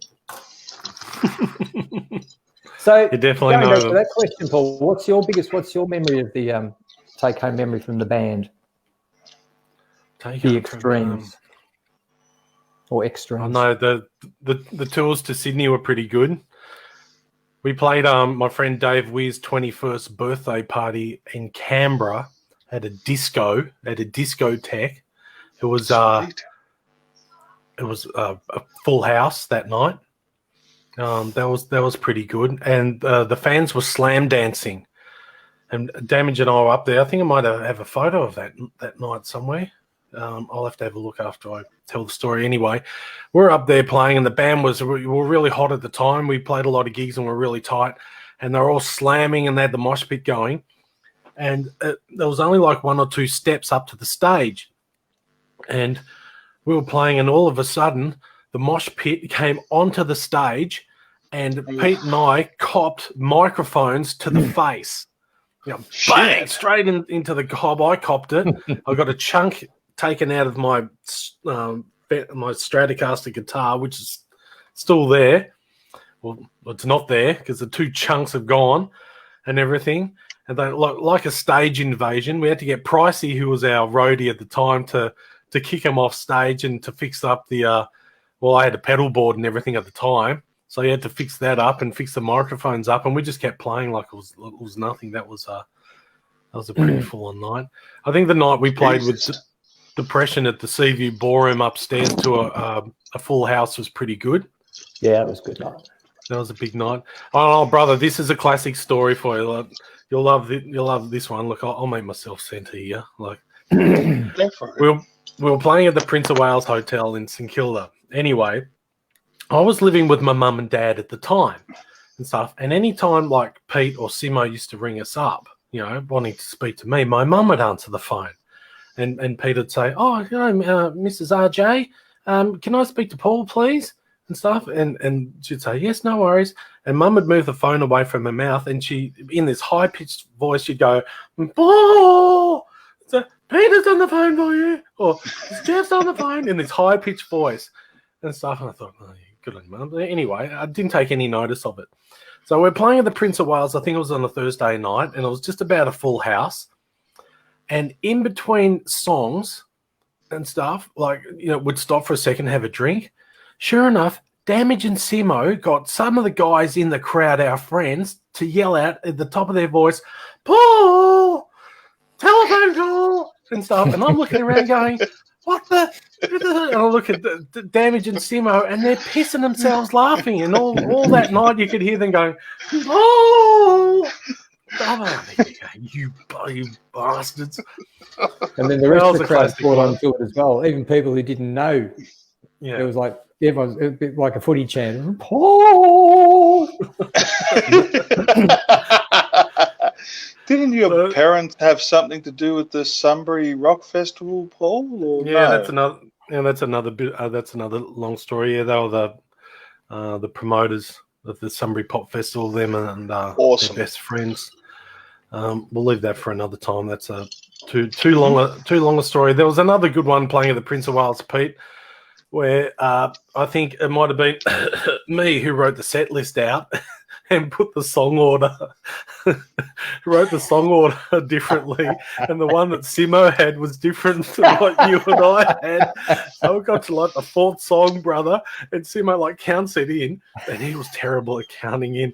I'm sorry, Jeff, if you ever hear this, but instead of counting, Jeff had this thing was he'd count in 4 instead of being at the tempo of the song. He'd just count 1, 2, 3, 4, and then would just start the song instead of going, if it was a fast song, going 1, 2, 3, 4, and that'd be the rhythm and stuff. Yeah. He'd just go 1, 2, 3, 4, and if the song was fast, well, we had to play fast and everything. Yeah.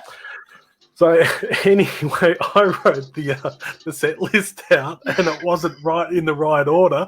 So he started a totally different song than what me and Damage were playing and stuff. And we ended up stopping, and he'd sit there behind the drum kit and go, "Who wrote out the bloody set list and that, you idiot?" and stuff. And I'm there just looking around going, and get the drink and going,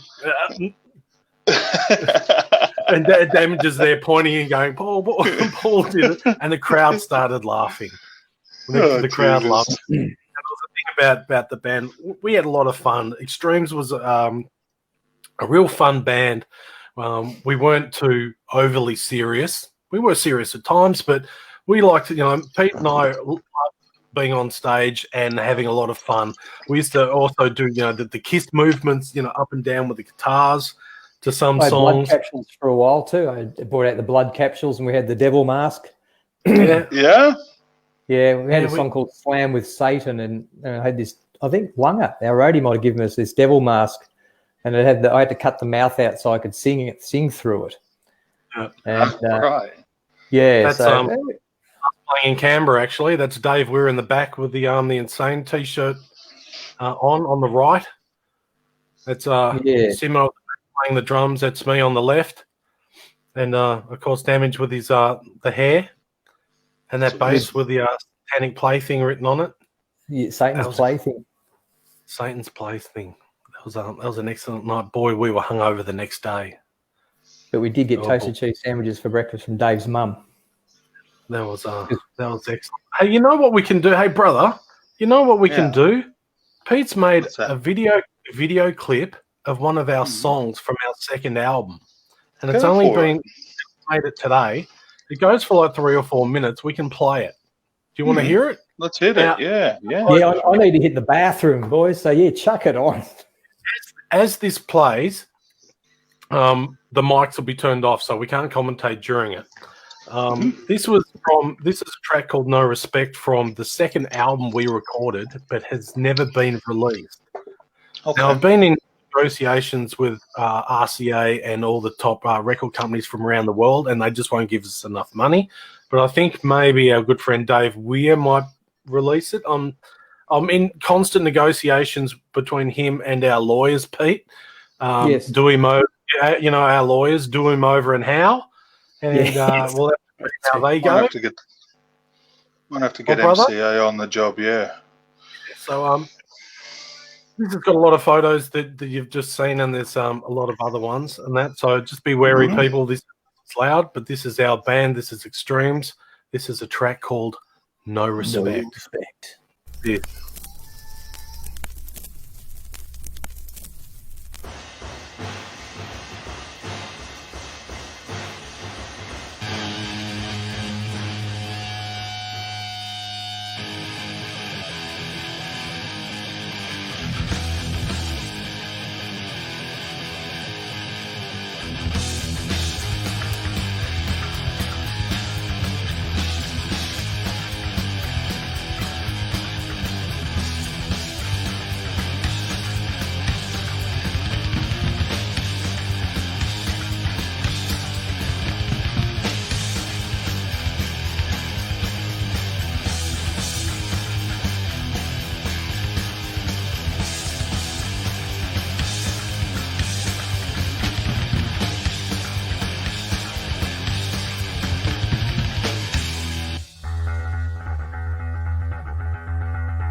Well, there you That was go. awesome. How much fun was that? That was Wicked. Awesome. Some of the So photos, that, yeah, that was some of the photos from that was Wow. from Steve Cotton, who was over here from England at the time, who I think I met down to Prince one night and invited him along for the tour. And he's like, cool. So he jumped in the bus with us and he took a whole heap of photos. And we're still in contact with Steve. I think he might be watching us actually. G'day, Steve. So yeah, so I wanted to ask. It was awesome. Moving away from the rock and roll, do you mind if we do that? I wanted to ask a couple of questions. sure. On training and diet, or training and food. I think you'll have to answer this one, brother. Because as you know, I do like to spend a bit of time at gym when it's open. Yeah. And I have a trainer myself called Brendan Hickleton, who's a great trainer, good bloke, and he does a lot of he trains a lot for the Australian gridiron teams. So he's the Victorian. Oh yeah. He looks after the gridiron boys. For the Australian team, he looks after the Victorian part of that. And he's a PT, strength and training coach. Now, do you have a PT, or do you have your own regime? What do you do, Kohn? No, I don't. I've never had a personal trainer. I just sort of do a lot of research and listen to a lot of people. I think it's nutrition is, more important than exercise sometimes. So it's just about finding that balance of protein and carbohydrates and what you're trying to achieve too. So whether you want, to build lean muscle, so you want a little bit, maybe say, 85%, protein and then 25% carbohydrates. If you want to gain weight and less muscle, you want a little bit more carbohydrates, a little less, protein. It all depends on what you're trying to achieve. Like if you want to put on weight, you want to put on good weight, not dirty weight, like McDonald's and stuff like that's that's all dirty weight.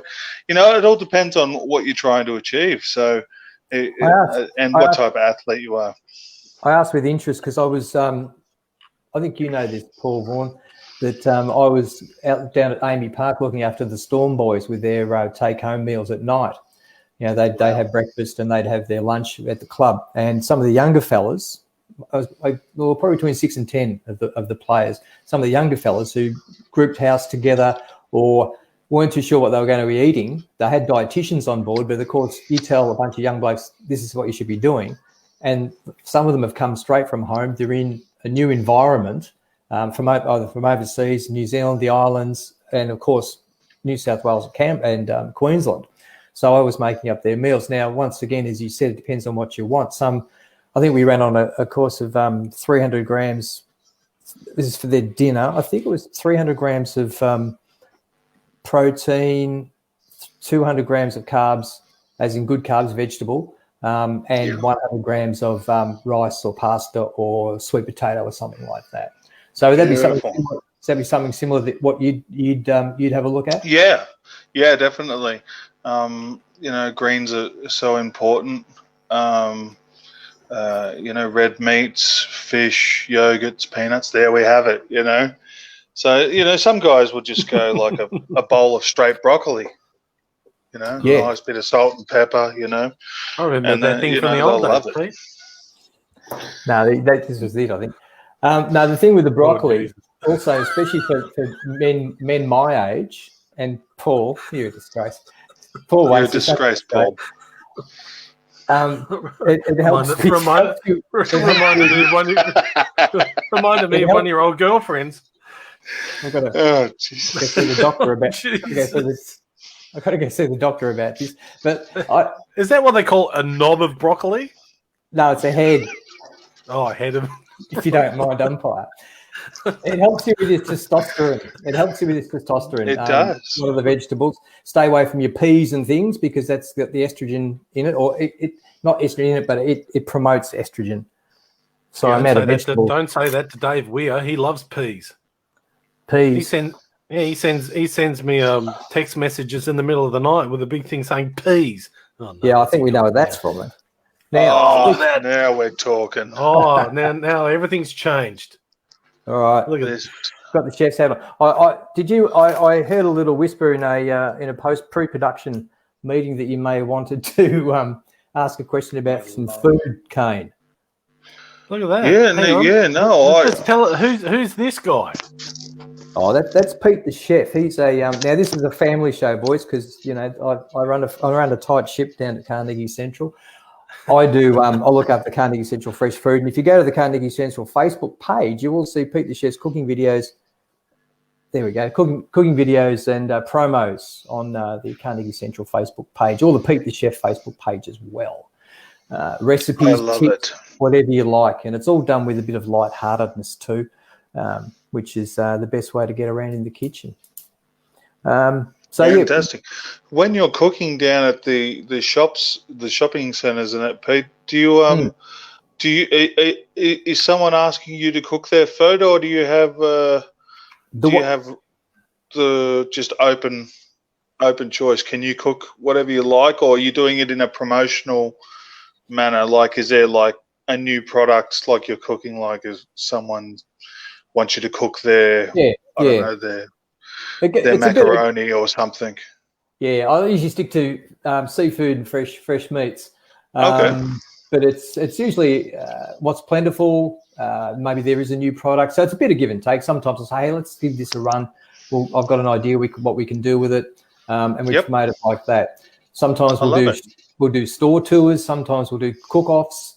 So that's what happens when that's actually Brendan. I was speaking of Brendan before. Shape. That's his gym down in Narre Warren. He's got a beautiful home gym. It's fantastic. So this was the first week out of lockdown after we came back the first time, and now of course I can't go down there. Hey brother. Yeah.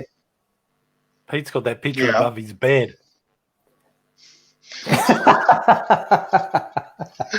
Sorry about that, Pete. Okay. I'll let the cat out of the bag. Oh man, that's all right. That's fine.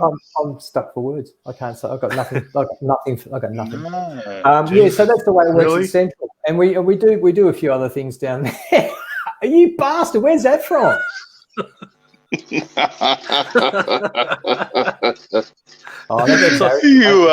are a bastard, Paul. That's off your Tinder account.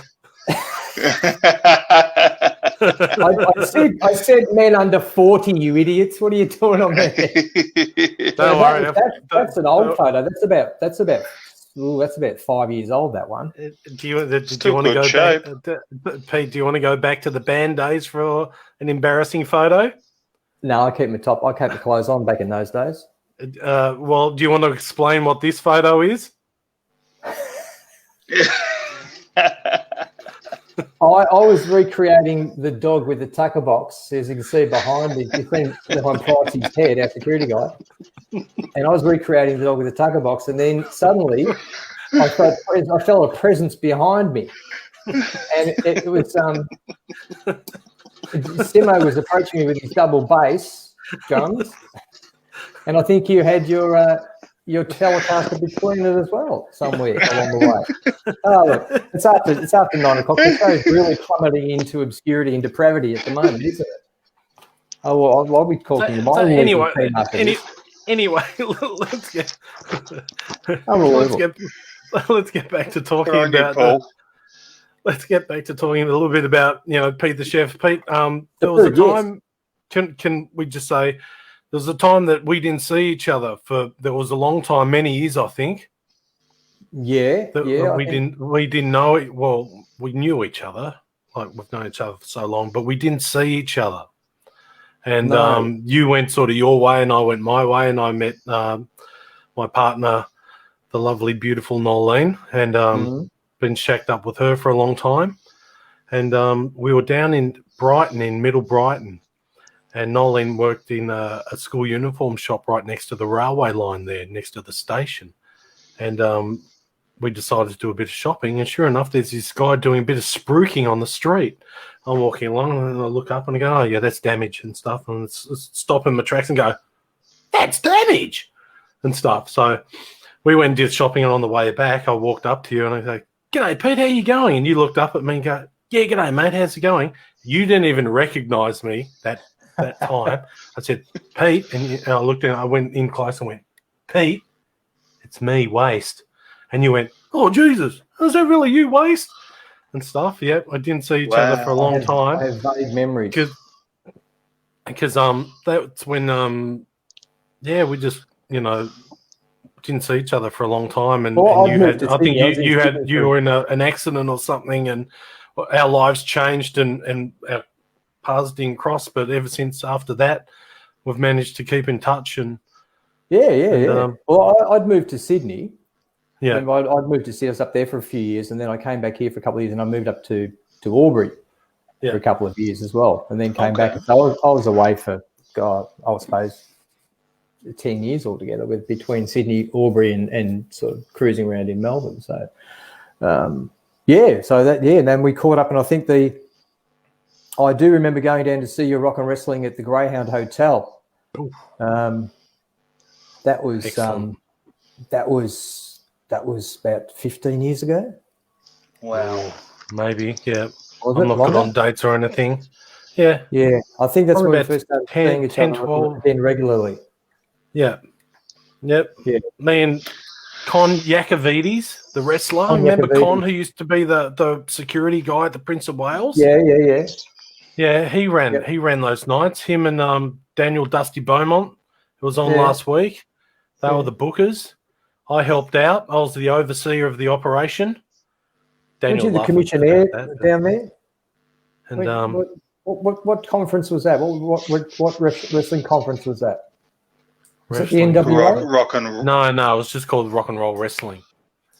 Originally started at the Prince of Wales Hotel, and then it went to the Greyhound. Okay. And stuff. And Yackers was the financial backer. Dusty was the booker, and I was I helped him out with ideas and just overseeing sort of things, and I'd make suggestions, and he'd usually say no. Yeah. And then I ended up being the commentator down there as well. Yeah, you were commentating that night that I was there. Yeah. It was excellent. Those nights were just excellent. Brother, you would have loved it. I'm telling you, it's a pity. We should have got you on the show. The biggest guy in Australian wrestling in the world's smallest ring. But boy, did we have fun. Great. And the crowd, the fans loved it. The crowd there, the fans, they loved the show. Dusty booked great nights. It was really, really good, really funny. I've actually got my good friend Matt69, who was on episode 1 of Powerhouse Live and stuff. He recorded and edited videos, and I've actually got the master DVDs here. I'm going to see if I can ask Matt if we can whip them up onto YouTube one day and see how we go. We might have a bit of trouble with the old music copyright, but we'll see what we can do. Definitely. Anyway, well, that was our story about how, you and I didn't see each other for a long time. I noticed you have your bass guitar there, Pete. Yes, I do. Do you want to just show the viewers, give the viewers a little bit of? Is this your bass of choice? Is it, or this is something I bought? Well, the Ibanez that you see in the film clip, in the photos, that got lost in Sydney. Oh wow! This is a Monterey copy. This is a it is huge. I'm plugged in. A big banger.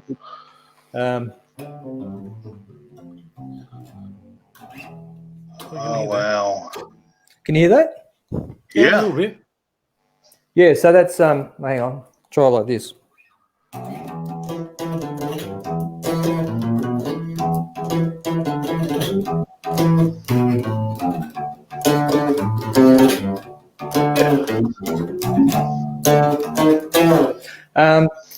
That's something I picked up. It's awesome. Pretty cheap. It was only about $300 or something like that, and I played it. I've recorded with it a few times. Played in a couple of different bands with it. It's just it's the bass. The thing about that Ibanez Blazer, that red one, was the body of it was solid ash. Do you remember that waist? It was so heavy. That's the Monterey there. That was the last time we jammed together. That was about 5 years, 6, 7 years ago. I remember when you did this. Hey, brother, look at that. See that pullover I've got on? That's Insano's one. Remember he sold Yeah. all that merchandise up in Ballarat? Up in Ballarat, yep. Yeah, he made that pullover and stuff, and that was probably the best merch I ever bought. That pullover is just awesome, so warm. Yeah. Yeah. Yeah, I remember when you brought it. You can buy Yeah, it so now that for was $10. You can buy it now for $5 on through KTEL. That was solid ash. That the base, the body of that was solid ash, and it weighed a metric Incredibly heavy. ton. Oh Yep. man, it was heavy. It was so heavy, that base. Oh, that's So like this is my lighter. original Yamaha guitar. The log. The Yeah. log. It's, Oh, man, that it's was- so heavy. But anyway. yeah, actually, I used to just going back to Pete the Chef for a bit. I used to get down to Woodgrove Shopping Centre. Oh, really? That's somewhere down your way. Woodgrove. I was there Yeah. for quite a while doing the promos down there. And Hoppers Crossing and Werribee Plaza. I was there for a couple of years too. Down, I think about four years doing down there. But I've been at Central for 10 years doing the demos and things down there. So it's my home. It's where I live too. So I'm got a lot to do with the local business community and local. We've got a community outreach that we look after a lot of charities, the Lions Club and things like that. That's so awesome. Got the old barbecues happening like they do at Bunnings. So yeah, so Beautiful. it's like you guys. It's not just about what you see. It's a lot of other stuff that we do around that it fills the community. Because we've got Chadstone on one side and Malvern Central on the other. They are what they are, and we are sort of like the community. We're the community shopping centre. So yeah, I love it. yeah, it's great. I love, mate. I seriously love going down there, seeing all the neighbours and carrying on. And like you guys would with the crowd, you see your regulars there and see your mates. And I suppose that's one thing you miss about going to gym, Paul Vaughan, is that don't go to you can't see your mates down at the gym and get pumped up and have a chat. And I don't get to hang out with my trainer anymore. And because it makes a hell of a difference. So the one thing that Kane and I want to do after lockdown is try and get together and go to the gym, go to the Hitman's gym and just train together, train with the Hitman. Definitely. Thank so you for good. showing us that, Pete. Appreciate That's it. all right, mate. No worries. Hey, And Pete, whatever, did you sell your ash, the red one, the Ibanez? No, they got lost. They got damn. They got pinched. Series of we had an odd break in, a couple of odd break-ins, and it got whisked away, unfortunately. Hey, Pete, That's rock and roll. Pete, tell me who this is. Oh, that's my cat. Now that That's was a great picture. that was a photo. It's awesome. My good friend Linda McLaughlin, who's an artist who does some amazing work, watercolors, oils, does electric stuff, not electric, what's it called, digital stuff like this. Yeah. So that was one she did. That's a great picture. It is. As you guys can probably hear, it is absolutely pissing down outside, and because I live in a flat up the top, it's you can hear it on the roof. So if you can hear any background noise, it's the rain. Anyway, clear down here. Now I haven't told Kane this, but we've got a new segment tonight, Kane, and you don't know about this. You ready for something new? Yeah. Are you ready for this? intrigued. You know Let's what go, we're going to yes. have? We're going to have a bit of trivia. Pete knows about this. Oh no. We're going to have a trivia. We're going to have a trivia competition. Well, it's not really Okay. competition. It's just for laughs, anyway. But anyway, I've got a bit of a screen grab of our trivia. Here we go. This is it. Oh shit! How did that get on there? Pete, did you give me that one? Oh no, that's not it. Oh Jesus! Too much time That's at it. the Greyhound, Paul. Oh, here we go. That's another story for another time. I did stand-up comedy for about 5 years, and one of the gigs that I did was the Gags and Drags with some of the best drag queens in Melbourne. What a fantastic time that was. I'll tell you about that. Would have been great. It was. Anyway, we're going to have. Oh no, I have to get this happening here. I've got that. That's it. I've got the clock anyway. Now, brother, I just have to make this a little bit bigger. Now, people at home can play this. I know Daniel Dusty Beaumont, he'll love this. But anyway, Pete, yes, you're in this. We'll get brother. He can be forefront on this one. Oh, I've got to bring up the questions. All right, you ready for this, brother? Bit of wrestling I am. trivia. A bit of music in the back. Pete, can we have a bit of mouth organ in the background? Oh, mate.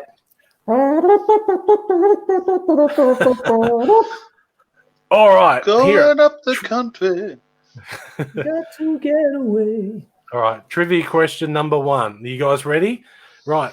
Who did Hulk Hogan defeat to become the world champion in 1984? Now, you can't say it straight away because we're going to have 30 seconds of think music. Was it A, Rowdy Roddy Piper, B, the One Man Gang, C, Greg the Hammer Valentine, or was it D, the Iron Sheik? And before you guys say anything, I'm going to give you 30 seconds to think about it.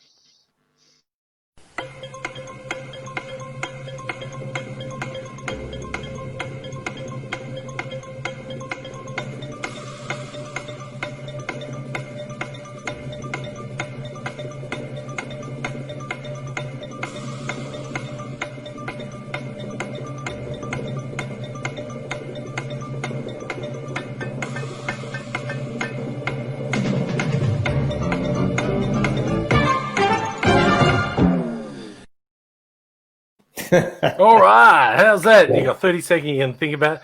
All right, brother, who do you think? The Iron Sheik. Bang! You got it. Pete, Yeah, you knew well- that one?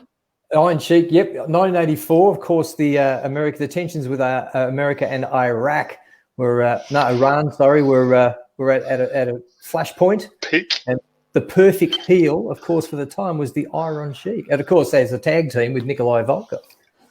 Yep. Actually, it was on January 23, 1984. Hulk Hogan became the first wrestler to escape the camel clutch, the signature move of the reigning WWF champion, the Iron Sheik, I to win almost his said first Piper. WWF title at Madison Square Gardens in New York City. I love the Sheik. He was great. Sheiky He baby. was. Russia, He number was. 1. Iran, Yeah. number 1. Number one. USA, hack. Huck fool. I love that one. All right, you ready for Okay. question? Yeah. You ready for question number 2, brother? We Yep. are ready. Right. We are ready. All right. Dusty Rhodes came into the WWF in 1989. Now, what was the color of his trunks? Were they A, lemon, B, teal, C, polka dots, or D, zebra stripes? Now, do you guys want 30 seconds to think about it? Maybe? No? Unless Pete wants to answer, Pete? I'll take the 30. You want the 30 seconds to think about it, Pete? Yeah, no, it'll be a guess.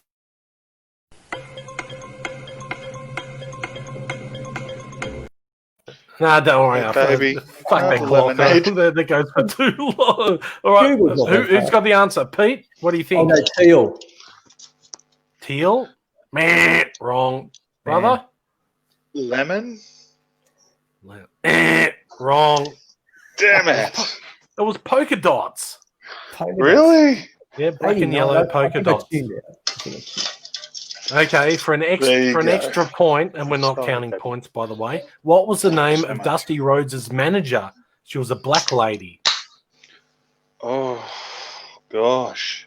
She was a bit beefy as well. Beefy black lady. I shouldn't say that. Coloured lady. No, Very no, nice. no. She's no, not alive it's anymore. all good. It's, What's that sound, brother? It sounds like it's on a toilet gimmick. did she come out with King Mabel at one point? No, she only No. came out with Dusty Rhodes. She was a member of the crowd for a while, and then they got her to be his manager, and her name was Sapphire. Okay, I wouldn't have got that. No. Okay, the people at home, I think Unfortunately. the people at home watching, let's see, not in the comments section, no one's got that, but I know a couple of people have got that right. Okay, Pete, you might know this one. Okay. Where was Australian wrestler, WWF wrestler, Outback Jack billed from? A, Adelaide, B, Noble Park, C, Humpty Doo, or D, the place that we hung out once during Extremes, and that was King's Cross in Sydney. Okay? The wrestler Outback Jack, Adelaide, Noble Park, Humpty Doo, or the Cross? What do you think, guys? Oh, well, I'll tell you what. I know about the flying kangaroos, and of course the from back in the good old days. But I'm going with Kohn. Have you got? Do you know? I'm going to have a go. You have a go, and I'll get it. I'll have a go if you get it wrong. I suppose the obvious is that you'd go Humpty Doo. Yeah. Humpty Doo it is. Yep. I made a Humpty Doo, not a Humpty Don't. Yeah, you couldn't imagine Outback Jack from King's Cross. Or Noble Park. Pete, if it was Pete the Chef, now we're talking Noble Park. You know? Yeah, from the far-flung regions of the bright lights and the glitterati of cosmopolitan Noble Park. Yeah. All right. We're going really From the well here. burning hot plates of Sunshine West, you know? Now this one is a hard question, I know for you guys. WWF wrestler, and his real name was Barry Darsow, had 2 characters in his reign in the WWF. A, was he known as Repo Man? B, the Cleaner? C, Smash? Or D, Daniel Andrews? Barry Darsow in the WWF. Repo Man, the Cleaner, C, Smash, or D, Daniel Andrews. I've got an idea, but if you want to take this, Kohn. I have an idea. Would it be Smash? Bang, yep. Yeah. Well, what was the other one? He had 2 Dan characters. The Cleaner. I don't know. His other gimmick was Repo Man. Repo Man. Oh, Hey, Barry now, Darsow truck driver. Yeah. I've got a question. Oh, okay. Oh, Pete's got a question now. Here we go. And you got that one right, George Blake, commonly known as Yuri the Black, who's watching. Cousin Yuri. Can I jump in on Australia's Yeah, go favorite for it, family fun show, where contestants fight for cash and prizes right here on Powerhouse? Okay, Roddy Piper appeared in over a dozen movies. The rowdy one appeared over in a dozen movies. Name 3 of them. Ooh. Can I take the first one, brother? Go for it. Hell Comes to Frogtown. That's one. Santa with muscles. Ooh. No, not on my list.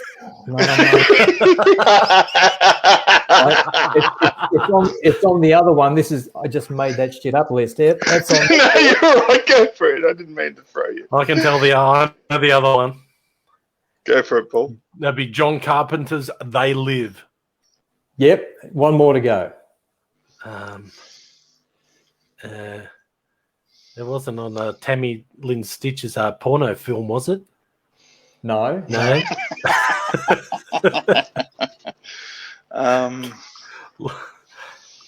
His third movie. I think it could have been no, I don't think it was a John Carpenter film.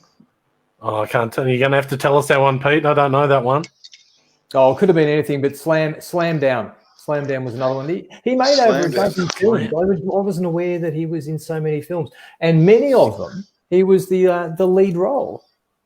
Really? Yeah. Oh. And he made his first movie in 1979. So he was doing that before he was pro wrestler.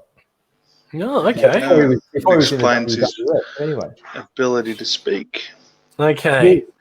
Well, anyway, okay, it's time for another question. You ready, guys? Kohn, how you going? How you going with that drink there? I'm good. I'm doing good. I'm can't just believe you're not on the blown away. vodka tonight. Usually you're on the vodka, but anyway. It's ice water with a splash of lemonade. So I've got Okay. the White Russian that's gone, and I've got the can got of a Bird glass that's of milk? gone as well. The glass of milk. Milk's good for you. Pete the chef will tell you how good that is for you. Anyway. on Saturday night Powerhouse Live. Anyway, I stay away from that. No, I don't Okay, bother. guys. he's off the hard stuff. The next question is, Mario Milano was famous for owning A liquor store, B, a rub and tug massage, C, a pizza shop, D, a stall selling smoking implements at the Caribbean Gardens? Okay, Mario Milano was famous for owning a liquor store, a rub and tug massage. Can't you put Pete on the big center here? There we are. That's better. Let's have me, hang on. A rub and tug massage, a pizza shop, or a stall selling smoking implements at the Caribbean Gardens. Okay, guys, what do you think? Take it away, Pete. I would like to think that he had a rub and tug at the Caribbean Gardens. Oh, Jesus. You know, just in the fresh air. Would you like to come to my rub and tug place? And then you can have Derek J doing the music in the background. And that'd be the most interesting finishing hold you'd ever see. Anyway, come on. One girl from Japan. No, I think everyone brother, knows this one. Everyone knows this okay. one. Sure. What is it? The pizza shop. Pizza shop. Pizza. And where was it actually, brother? Was it in Oakley? No, I don't think it was in Surrey. No. Somewhere over there. Can someone tell us? Can someone tell us online? It may have where been in Reservoir or Thomastown, maybe. Yeah, it could have somewhere been north.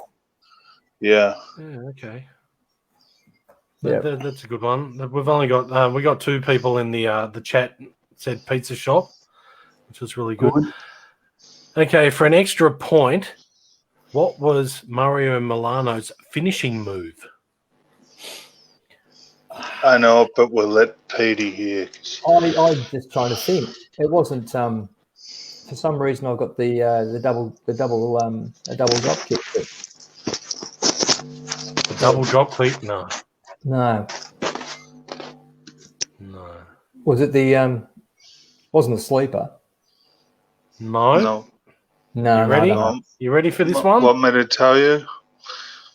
Yeah, you the tell us, brother. abdominal stretch. It was the abdominal stretch. Yes.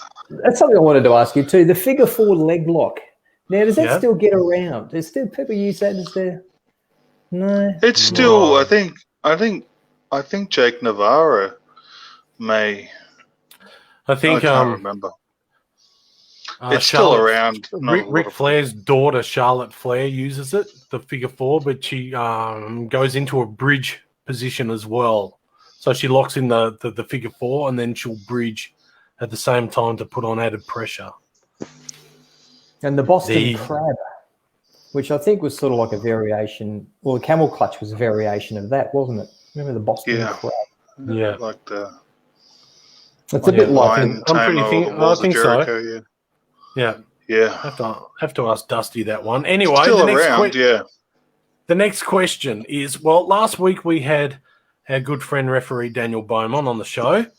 And so this question's about Daniel. Daniel Beaumont's favourite pastime is A, eating Carl's homemade curries, B, telling his neighbours to get a job, C, growing vegetables, D, watching shoot interviews in his Ribera jacket. Okay? Beaumont's favourite pastime. Eating his great friend Carl's homemade curries, which I can tell you right now are fantastic.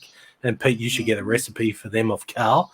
Telling his neighbours to get a job.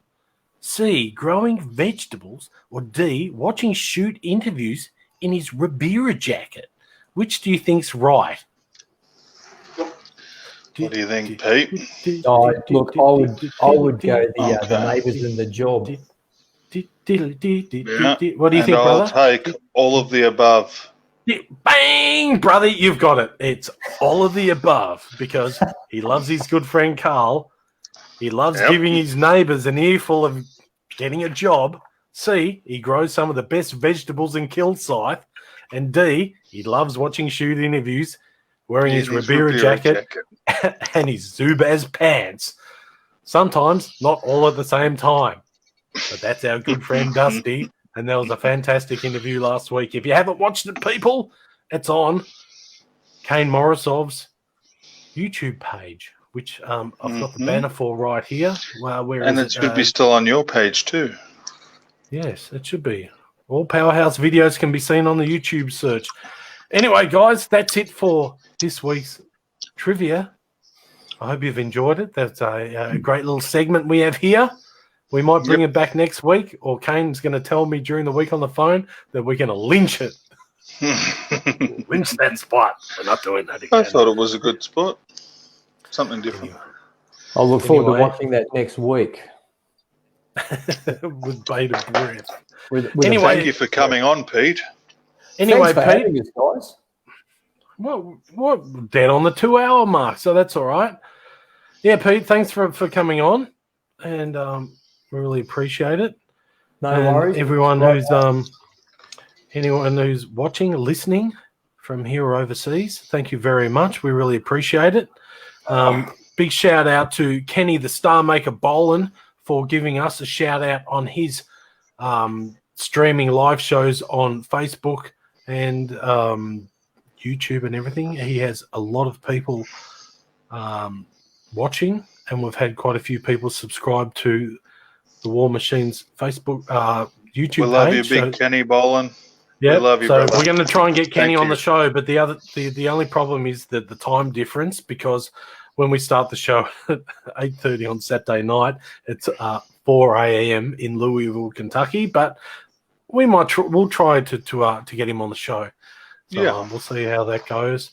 Thanks to all the other people for supporting us, all the people in the chat, especially to George Yuri the Black, who's a big supporter of the show. Also, Mel Conway, thank you very much. We've got Jed Mace in the chat room as well. Excellent. Thank you for joining us, everyone. Robert Lange, I was messaging him before the show. I'd like to thank Lozen, because she looks after you, Kane. She's a beautiful girl. We'd like to also thank De Niro the dog. Nolan for keeping you sane. Nolan for bringing in the milk drink and everything. Thanks very much to thank you very much to Peter as well for coming on. You know what, guys? We're hopping Excellent guest. We're hopping and bumping and popping with the best bet of the best beat right here. We're going to jilly job and bust around because Powerhouse has got more bounce to the ounce. Powerhouse is grouse. Yeah, baby. That's right. Now, just before we go, Pete, tell me who this is with me. Who's this guy? Can you tell me who that is? Channel 9 wrestling during the 70s. Referee. Living legend. Yeah, it's not Wallaby Bob McMaster. No, he passed away recently. Wallaby Bob actually got his name because he was a rugby. I didn't know this. He was a rugby union player. He played for the Wallabies. Oh, really? Yeah, brother. You know who that is. I know the Yes, name. I do. I'm going to know the name when you say it. Living legend Tony Marino. Tony Marino. Of course, Tony Marino. In fact, his name was mentioned today. I can't remember what it was. I'm going to go. Look at these three. That's us. Look at that, brother. Looking good. That was us at Route 45. Yep. And we'll be back at Route 45 hopefully after all these the lockdowns finished. They're at Forest Hill Chase. So it's going to be a bit of a drive for us all, but we're going to go and see our good friend George. He's the owner of Route 45. If you like American food, please go and see him. Excellent food. And don't forget, for everybody down there, Carnegie Central, come and see me on a Saturday when things are back to normal. Always check out the Carnegie Central Facebook page. There we go. This is during one of I do work blue. This is the adult cooking show, of course. Yep. You come down and see Carnegie Central. Tune into the Carnegie Central Facebook page every Saturday live with Pete the Chef. You'll see it there in front of your naked streaming eyes and ears. You know, Pete got in trouble with the local food van. Look at this. Jesus, Pete. He goes there and he's telling the guy how to cook the kebabs. Kebab-a-dabba-doo, mate. That's what it is. I'm going to go now. I've got a bit of light reading to catch up on. Oh, there's Pete. Oh, that's the Legend Killers. Yeah, look at that. That's me playing guitar on the left. There was an Ibanez. No, it was a Washburn guitar I had. I had a Floyd Rose tremolo arm, and I hated it. I think I sold it straight after that gig. There's a heap of crap. The punk rock encyclopedia. Did we get on that? Nah. Hey, we're in the Australian one where they spelt my name wrong. We're in the who's who of Australian rock and roll. Peter Domage. Anyway, thanks a lot, Pete. All right. Thank you, Yep, Pete. no worries, guys. Thanks for having us. Rock on. Look You're forward to most seeing welcome. you guys live and down at Albion Street, or if you get back to Furniture Gully where I saw you guys the first time, I'll be down there as well. We will see Be you great down to there. see you again. Very much. Thanks, All right, Pete. guys. Cheers. Thanks for watching, Cheers, everybody. brother. Hope you had good fun. Thank you, See bro. Uru. Bye-bye. Bye-bye. Yeah, brother. Paulie boy. Yeah. That How was was a that? great Pete. lot of fun. He was awesome. Yeah, Pete's a great guy. I love him Great very dearly. stories. Very I grateful to haven't see told all him that. that. He's not listening either, so I can say anything about him. But he was a That's fine. real tight ass with money and that. You lend him $2, he'd only give you $1.50 change. Bloody hell. Yeah. Hey, brother. Yes. Just before we go, I want to play this. I've got a video I want to play for you, and then when we come back, let's have a bit of a chat. You ready for this? Yeah, bro. All right, watch this.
Whoa, brother.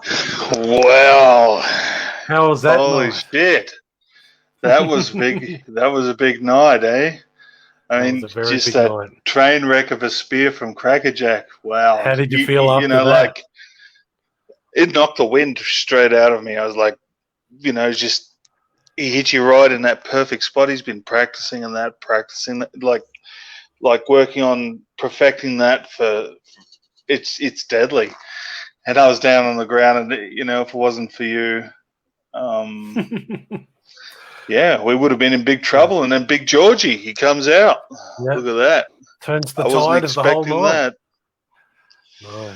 Oh, George, No, we love him so much. That's the thing about pro wrestling. You just never know what's going to happen. And I was he'd won the match at that point, Crackerjack. If it, I don't know what happened with you. Did you knock the ref over, or you tripped and lost your balance and took the ref out? Didn't you?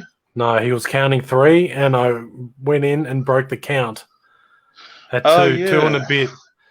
Looked like you tripped over and accidentally knocked him. Aris was the referee, and I managed to get in there and stop the count. Yeah. And he wasn't too I happy thought it was about that, just Aris. He cornered me out the back and gave me a good lecture about, touching the referee, and we were lucky we didn't get disqualified, but What an honor it was to wrestle Crackerjack, you know? Yeah, I paid Eris. Especially right before the end, before his match with Loverboy Lockie Hendricks. Little do you know, brother, I gave the referee Aris a couple of $100 before the start of that match to make sure things went our way. So, brother, you have no faith in your boy. Yeah, brother. We've got to make sure when it comes to doing business, brother, you've got to make sure things go properly. I've always got 110% faith in what you can do, but always make sure you've got the backup plan, the plan B. So don't worry about that. Okay.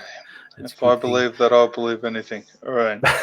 Now, hey, brother, just before we're going to finish the show here now, you sent me a video clip of you and James Jackson singing a song, "Hurt" by what's it? Oh well, you have that, Johnny Cash. Yeah, I've got that. We're going to play that as the outro for tonight's show. Thanks a lot, everyone, for watching. We'll be back next week.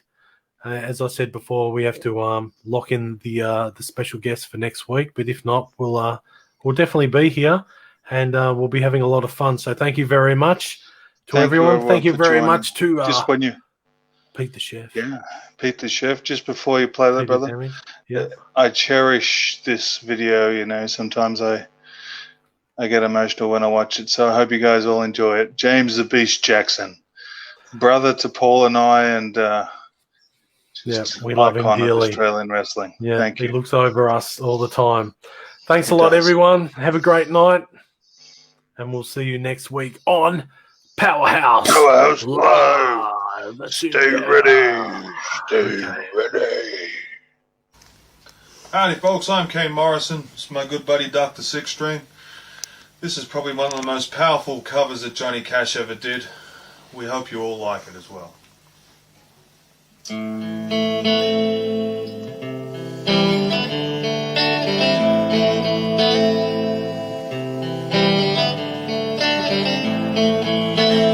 I hurt myself today to see if I still feel.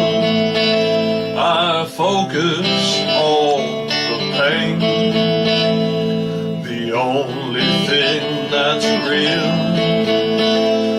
The needle tears a hole, my old familiar friend. I try to kill it all away, but I remember everything. What have I become? My sweetest friend. Everyone I know goes away in the end, and you could have it all. My empire of dirt, I will let you down. I will make you hurt.